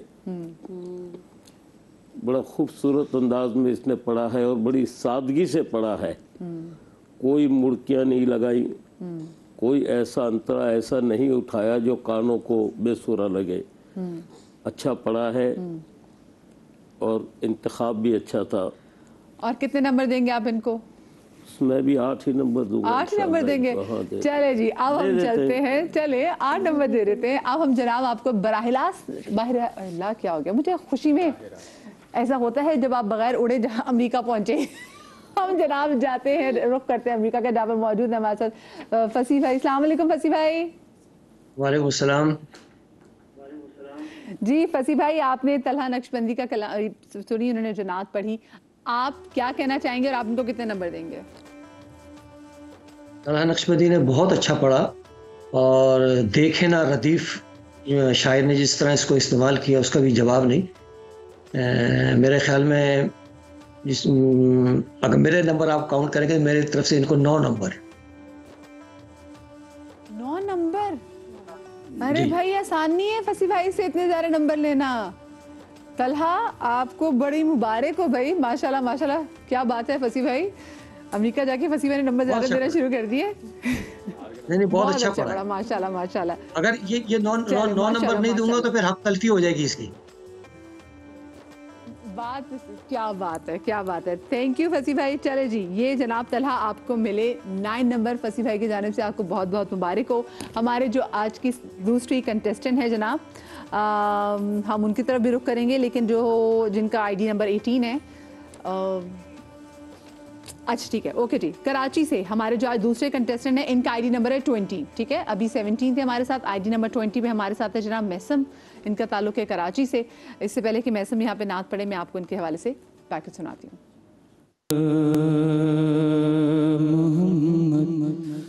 खूबसूरत आवाज के मालिक मैसम, जो ताल्लुक रखते हैं कराची से।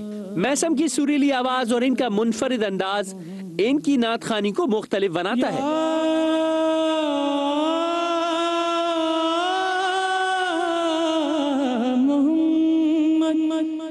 ऑडिशंस राउंड में भी मैसम का अंदाज हमारे जूरी मेंबर्स को बेहद पसंद आया। आज मैसम कैसा परफॉर्म करेंगे जानने के लिए सुनते हैं इनकी आवाज। इनकी आईडी है 20। चले मैसम भाई, बिस्मिल्लाह। मौला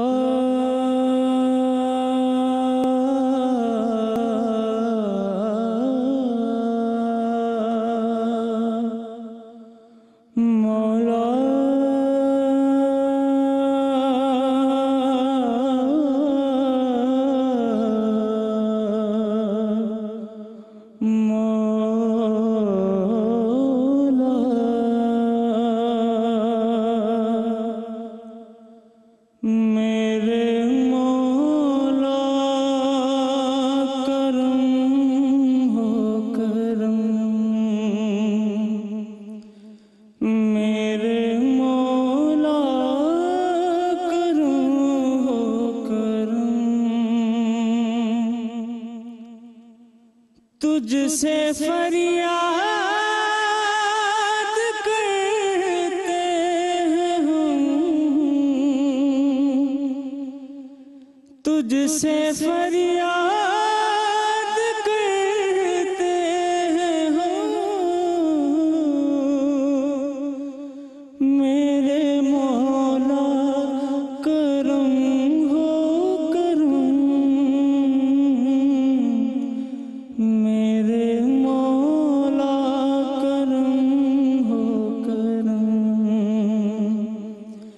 मेरे मौला करम हो करम। ये ज़मीन और ये आसमां तेरे कब्ज़े में है दो जहां मौला। ये ज़मीन और ये आसमां तेरे कब्ज़े में है दो जहां, तू ही करता है सब मेहरबान, हम तेरा सबकी सुनता है तू ही सदा। ठीक ठीक ठीक। सब पे तू ही तो है मेहरबान, हम तेरा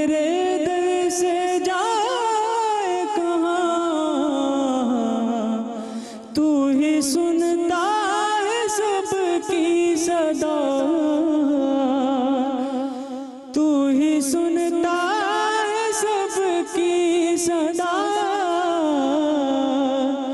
तू ही रखता है सबका भरम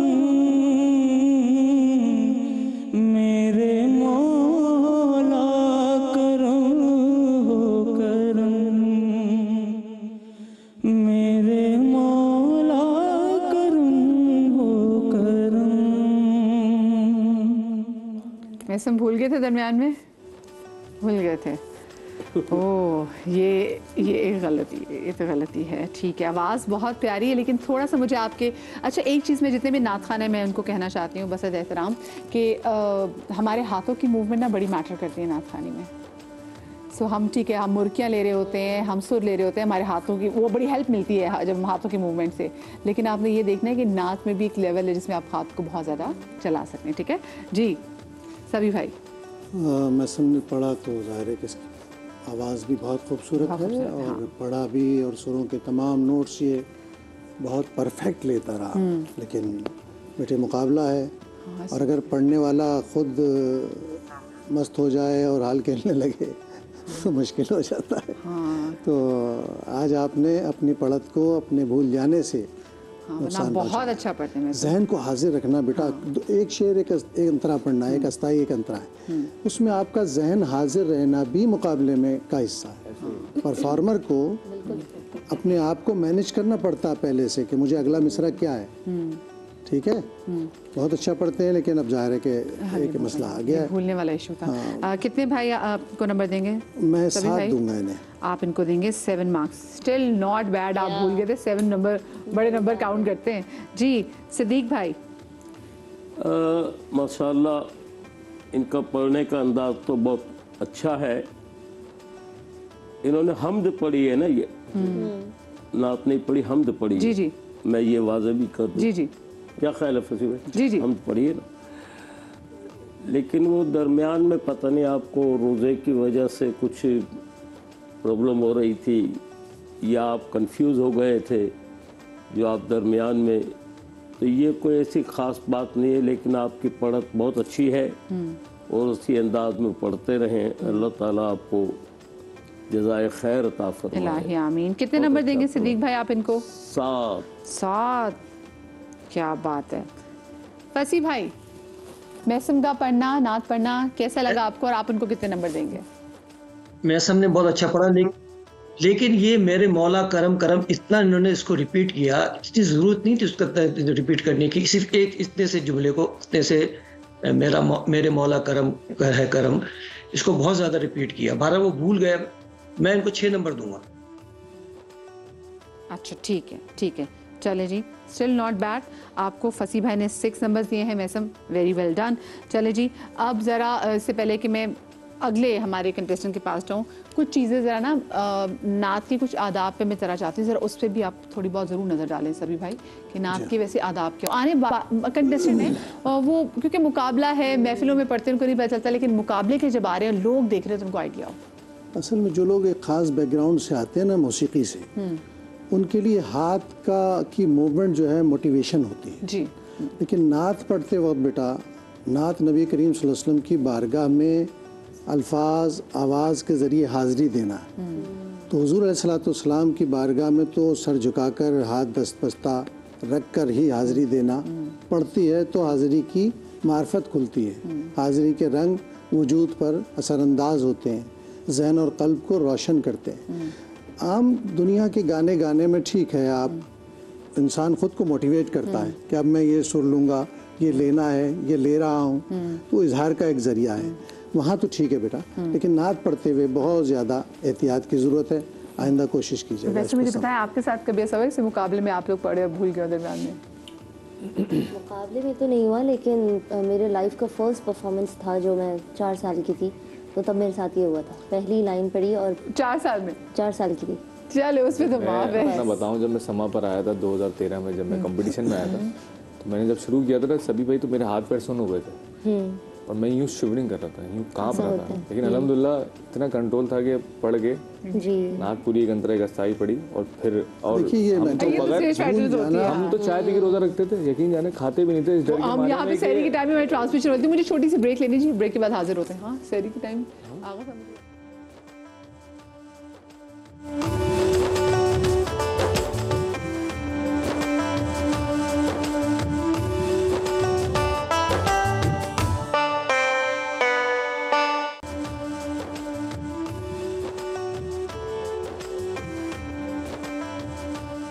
बिस्मिल्लाहिर्रहमानिर्रहीम। बनो समा की आवाज़ सीज़न 14 में आपको खुश आमदीद कहते हैं। आज के 4 कंटेस्टेंट में से 2 कंटेस्टेंट जिनका ताल्लुक कराची से था वो पढ़ चुके, और अब बाकी आज के जो 2 कंटेस्टेंट हैं अब उन पर है कि वो आज नात कैसे पढ़ते हैं और क्या वो जजेस को इतना इम्प्रेस करते हैं या नहीं करते। हमारी खुशकिस्मती आज ये है कि जनाब अमेरिका से हमें स्काइप के थ्रू ज्वाइन किया है फसी भाई ने। फसी भाई आज जजेस में से भी हैं। और फसी भाई, इससे पहले कि मैं दोबारा से ये कंपटीशन रिज्यूम करूं, हम चाहेंगे कि आपकी जानिब से, आज हम बहुत अरसा हो गया नात नहीं सुनी, तो नात ज़रूर सुने आपसे। सरकार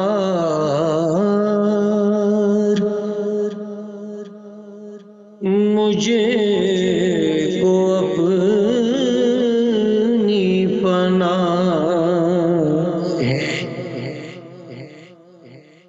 अता करो। सरकार मुझे को अपनी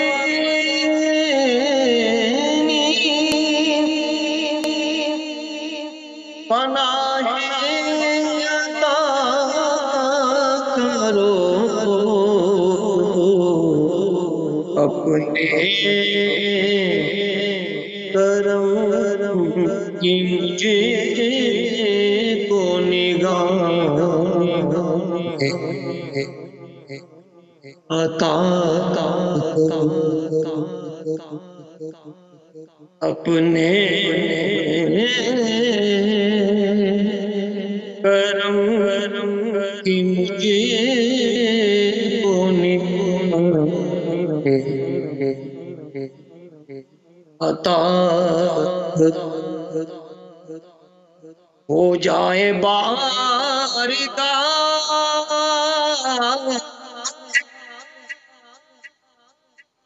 खुदा में जो किया महबूबे सुल जलाल को आए अता करो। दिल दो वो जिसे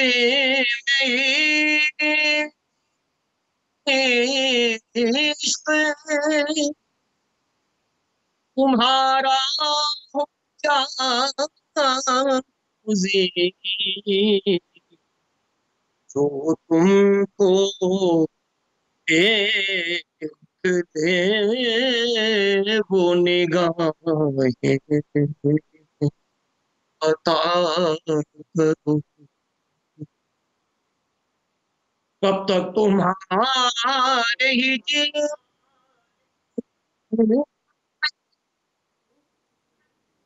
तड़पे माशाल्लाह। सुभान अल्लाह, सुभान अल्लाह। अभी फसी भाई हमारे साथ अमेरिका से मौजूद, और फसी भाई आज हमारे जजेस में भी हैं पैनल में, और वो रीत जो उन्होंने बरकरार रखी, क्योंकि हमेशा जब से बनो समा की आवाज़ जब से आगाज़ हुआ ये हमारे जजेस में हैं। हमारी जनाब आज की तीसरी कंटेस्टेंट है, इनका नाम है जी आमना आमिर। इस्लामाबाद से इनका ताल्लुक है, उनका ID कोड है 18। तो इससे पहले कि आमना पढ़े, आपको इसमें पैकेज दिखाते हैं। बनो समा की आवाज़ की आज के नातिया मुकाबले में नात ख्वानी का शरफ हासिल करने आई हैं आमना आमिर, जो इस्लामाबाद से ताल्लुक रखती हैं। आमना कमसिनी से ही नात ख्वानी करती आ रही हैं, और नात ख्वानी में इनके उस्ताद इनके वालिद मोहतरम हैं।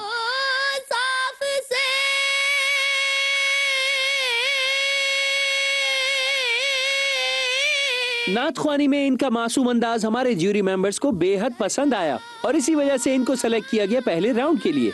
आमना आज इस्लामाबाद से लाइव परफॉर्म कर रही हैं। आइए सुनते हैं आमना की आवाज। इनकी ID है 18। जी आमना, बिस्मिल्लाह कीजिए।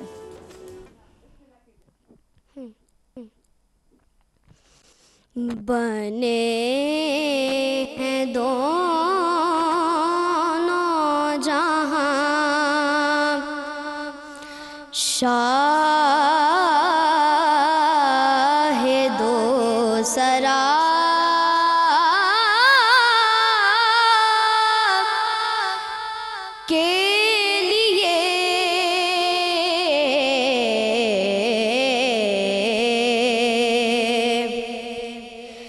सजी है महफिले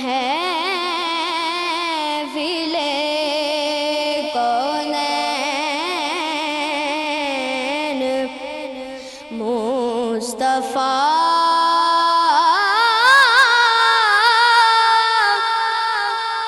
के लिए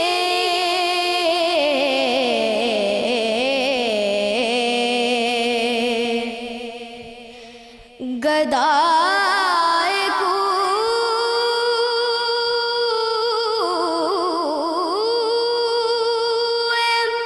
मदीना हूँ, किसका मुँह देखूं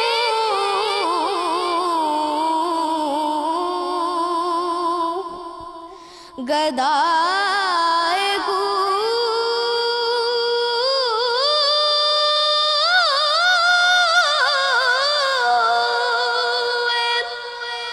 मदीना हूँ, किसका मुँह देखूं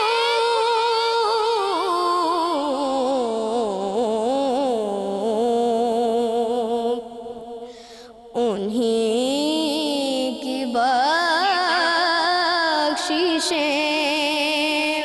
काफ़ी हैं मुझ गदा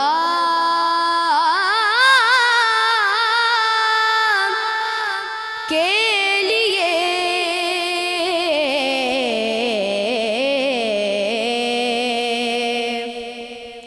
बने हैं दोनों जहां शाहे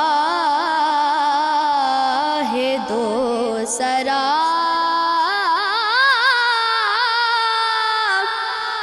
के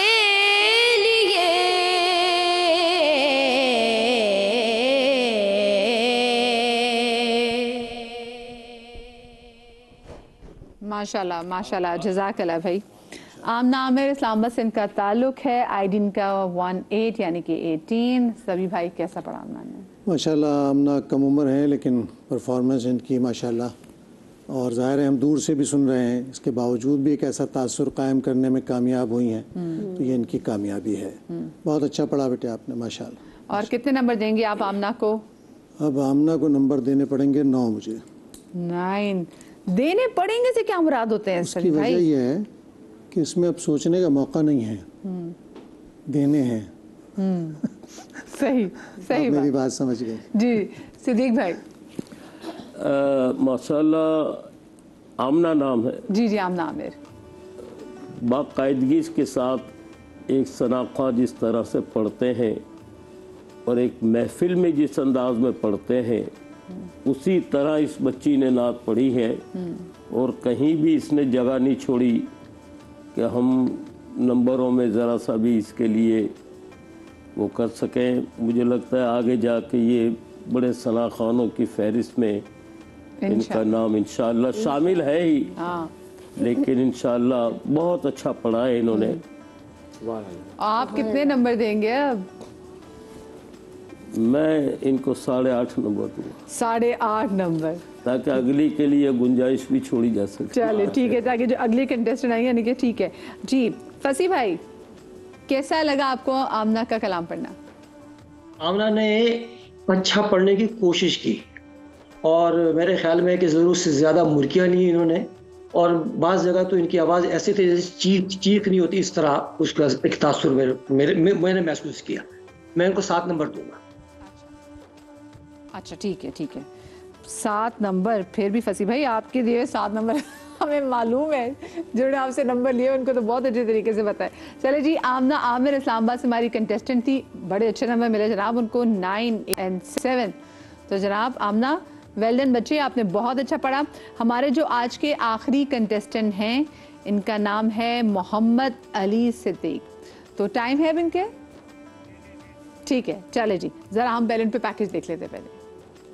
बनो समा की आवाज के नातिया मुकाबले के हमारे अगले कंटेस्टेंट मोहम्मद अली सिद्दीकी, जो ताल्लुक रखते हैं अटक से। मोहम्मद अली की आवाज में सूबे पंजाब की नात ख्वानी का रंग वाज़े दिखता है। ऐसा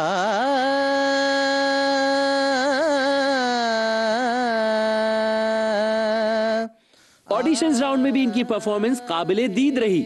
आज समा टीवी के प्लेटफॉर्म पे ये कैसा परफॉर्म करेंगे जानने के लिए सुनते हैं इनकी आवाज। इनकी आईडी है 19 अच्छा जी, मोहम्मद अली सिद्दीकी का पैकेज तो आपने देख लिया, हम इनसे नात भी सुनेंगे, लेकिन अभी आ गई है एक ब्रेक।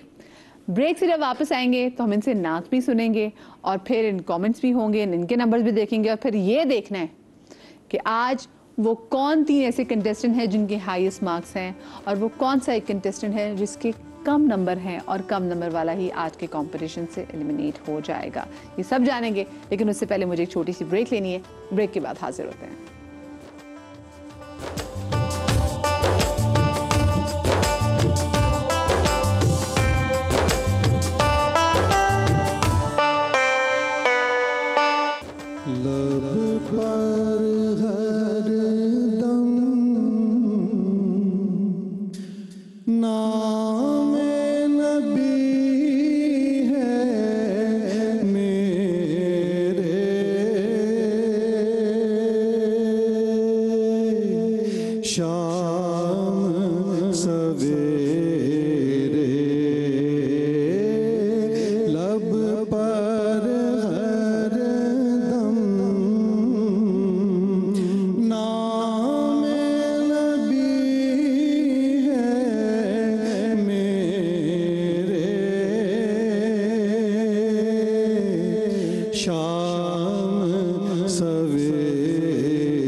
सुभान अल्लाह, जज़ाकल्लाह जी।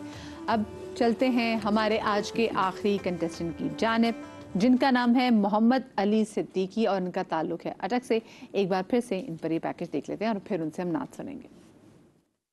बनो समा की आवाज के नातिया मुकाबले के हमारे अगले कंटेस्टेंट मोहम्मद अली सिद्दीकी, जो ताल्लुक रखते हैं अटक से। मोहम्मद अली की आवाज में सूबे पंजाब की नात ख्वानी का रंग वाज़े दिखता है।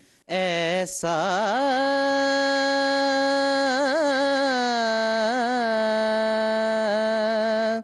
ऑडिशंस राउंड में भी इनकी परफॉर्मेंस काबिले दीद रही। आज समा टीवी के प्लेटफॉर्म पे ये कैसा परफॉर्म करेंगे, जानने के लिए सुनते हैं इनकी आवाज। इनकी आईडी है 19 झपके। जी मोहम्मद अली भाई, बिस्मिल्लाह कीजिए।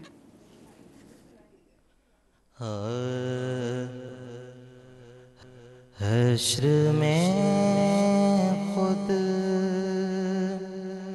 को जो देखूंगा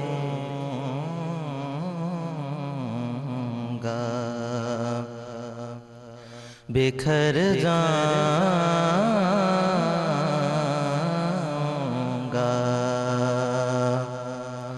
हश्र में खुद को जो देखूंगा बिखर जाऊंगा।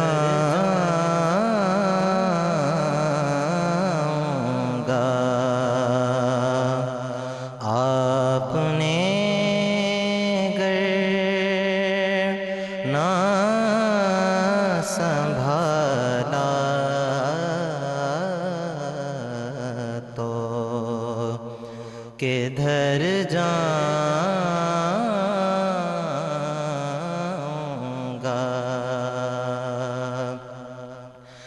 इतना मानूस हुआ का मैं तेरे कदमों से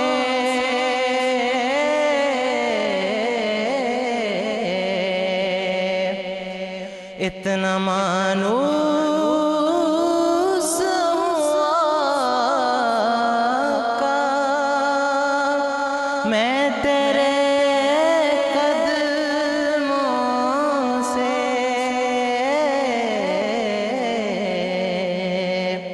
मैं तेरे कदमों से अपने कदमों से किया दूर तो मर जाऊंगा। अपने कदमों से किया दूर तो मर जाऊंगा। आपने गर ना संभाला तो किधर जाऊंगा। जी हमारे आज के आखिरी कंटेस्टेंट मोहम्मद अली सिद्दीकी। अब ज़रा मैं पैटर्न थोड़ा सा ब्रेक करी हूँ। मैं सिद्दीक भाई आपसे पहले पूछूंगी कि आपको कैसी लगी इनकी नात जैसे इन्होंने पढ़ी है, और आप इनको कितने नंबर देंगे? नंबर देने और रिमार्क्स भी आप दें। आपसे पहले रिमार्क्स दूंगी आज मैं। अच्छा, ये तीनों बच्चे जो पढ़ गए हैं पहले, जी जी, उनके मुकाबले में मुझे लगता है कि वहाँ इफ्तार का वक्त आखिरी है, थकन भी बहुत ज़्यादा थी इस्लामाबाद में, और इतना रचाव देने की कोशिश तो की है इन्होंने, लेकिन अच्छा पढ़ा है माशाअल्लाह।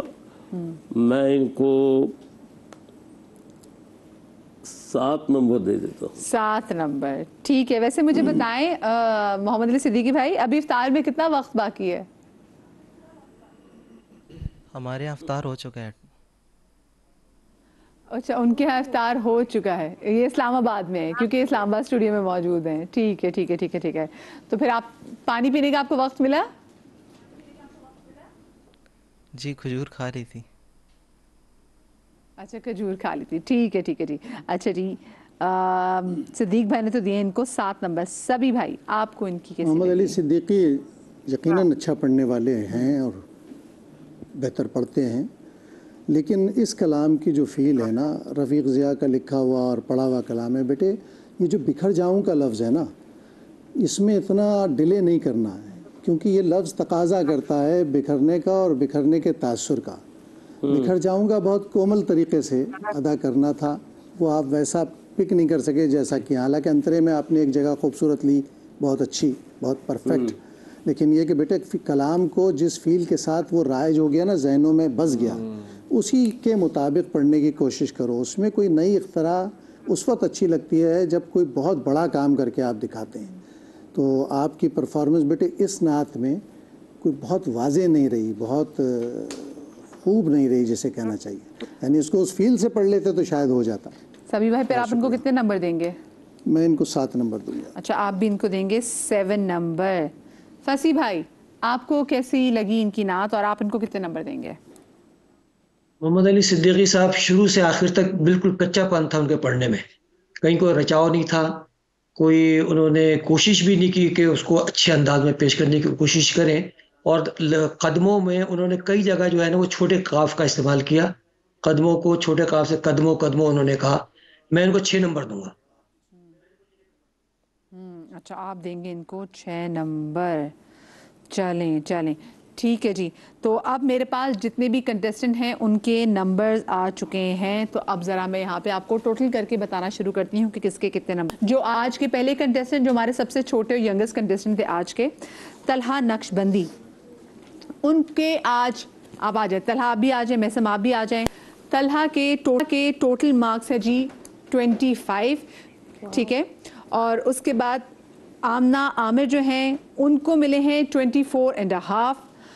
मोहम्मद अली सिद्दीकी, इनके मार्क्स जो हैं जनाब ये 20 बनते, if I am not wrong, ठीक है। इनके जनाब मार्क्स हैं 20। और महसम, जिनका ताल्लुक़ है कराची से, महसम भूल गए थे आप, लेकिन आपके सुर सही थे और आपको मिले हैं 22 मार्क्स। यानी कि आज के जिनके सबसे कम नंबर्स हैं वो हैं जनाब मोहम्मद अली सिद्दीकी, और इनके पास जो हैं वो 20, जैसे मैंने आपको पहले भी बताया, इनके हैं जनाब 20 नंबर।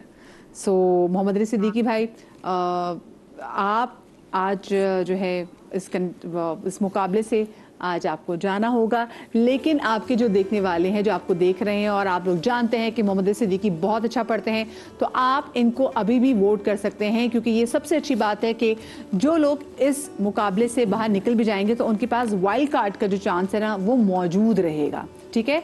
सो अभी भी आपके पास टाइम है, आप चाहें तो मोहम्मद अली सिद्दीकी इस कॉम्पिटिशन में दोबारा आ जाएंगे। लेकिन आज के जो सबसे ज़्यादा जो हाईएस्ट मार्क्स है जनाब वो थे तलहा, आपके सबसे छोटे भी आप थे, गो कि आपका नाक और गला भी ख़राब था, उसके बावजूद आपने बहुत अच्छा माशाल्लाह से पढ़ा। मैं तो ये सोचूं जिस दिन इसका नाक सही होगा उस दिन इसने कितना अच्छा पढ़ना है। आगे देखते हैं इंशाल्लाह, आगे इंशाल्लाह देखते हैं। और उसके बाद जनाब सेकंड हाईएस्ट पे आमना आमिर हमारी बहन थी इस्लामाबाद से, और फिर मैसम, तीनों को जी बेस्ट ऑफ लक। आप लोग जा रहे हैं हमारे कंपटीशन में आगे। अच्छा, एक अच्छी बात आपको ये भी बता दूं कि जनाब स्टिचिंग कॉटन ब्रांड की जानिब से भी जो हमारे आज के कंटेस्टेंट हैं उनके साथ उनकी ईदियाँ जाएंगी, और साथ में मेरे अभी 2 प्यारे प्यारे छोटे छोटे बच्चे यहाँ पर होंगे जिनका आज पहला रोज़ा है। इससे पहले मैं आ रही है, चले बेटी आ जाए जी, आ जाए। ये प्यारे प्यारे बच्चे मेरे पास यहाँ पर आ गए हैं। माइक मुझे दे दीजिए, माइक पकड़ के। अल्लाह, आप इधर आ जाओ। आप दोनों बहन भाई हो? ओए होए, आपकी क्या एज है और आपका क्या नाम है? मेरा नाम ज़ोहेब हसन है। ज़ोहेब हसन, आपकी क्या एज है? 12। और निम्रा, आपकी क्या एज है? 8। और आपने पहला रोज़ा रखा, माशाल्लाह माशाल्लाह। तो मुझे बताओ क्या खा के रोज़ा रखा है? रोटी के साथ क्या खाया आपने? सालन खाया। लस्सी पी आपने? पानी कितना ज़्यादा पिया?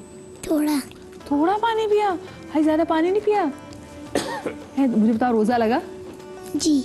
अब मुझे बताओ, अब तो इफ्तार का टाइम भी करीब आ गया, तो अब तो खुशी तो हो रही होगी ना? निम्रा ने क्या सोचा क्या चीज खाएगी सबसे पहले? खरबूजा। खरबूजा खरबूजा है भाई, खरबूजा लेकर आओ। हाँ खरबूजा, हाँ जी बिल्कुल है। आप बताएं सुहेब, आपने वैसे क्या खा के रोजा रखा है? मैंने सुबह पराठा खाया था। पराठा, ये तो बहन को रोटी क्यों खिलाई? खुद पराठा खा लिया? उसने रोटी खानी थी, रोटी खा ली। अच्छा, और फिर और क्या खाया? चाय के साथ पराठा खाया और पानी पिया, बस हो गया। पानी। रोजा ज्यादा लगा तो नहीं?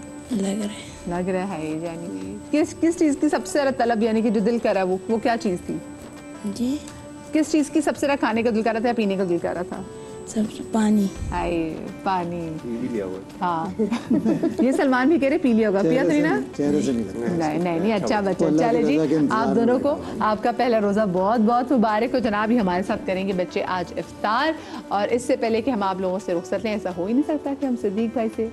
आज सिद्दीक भी आपकी हाजिरी, तो आज बिस्मिल्लाह कीजिए, अब आपसे नात सुनेंगे हम। सल्लल्लाहु अलैहि या रसूलल्लाह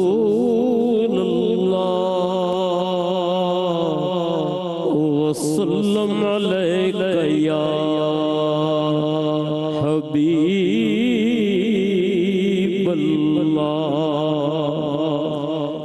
बेखुद किए देते हैं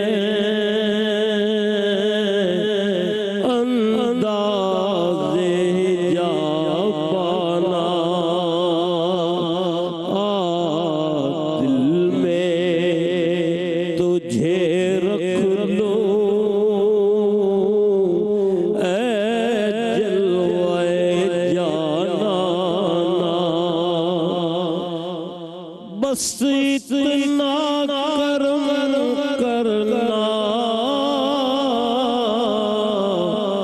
ऐ चश्मे करीमाना,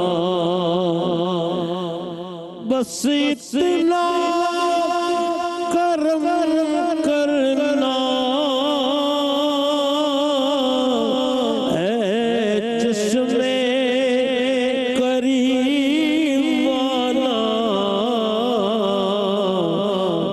जान लबों पर हो तुम सामने आ जाना, जब जान लबों पर हो तुम सामने आ जाना। दुनिया में मुझे अपना जब तुमने बनाया है, तो महशर में भी कह देना ये है मेरा दीवाना। महशर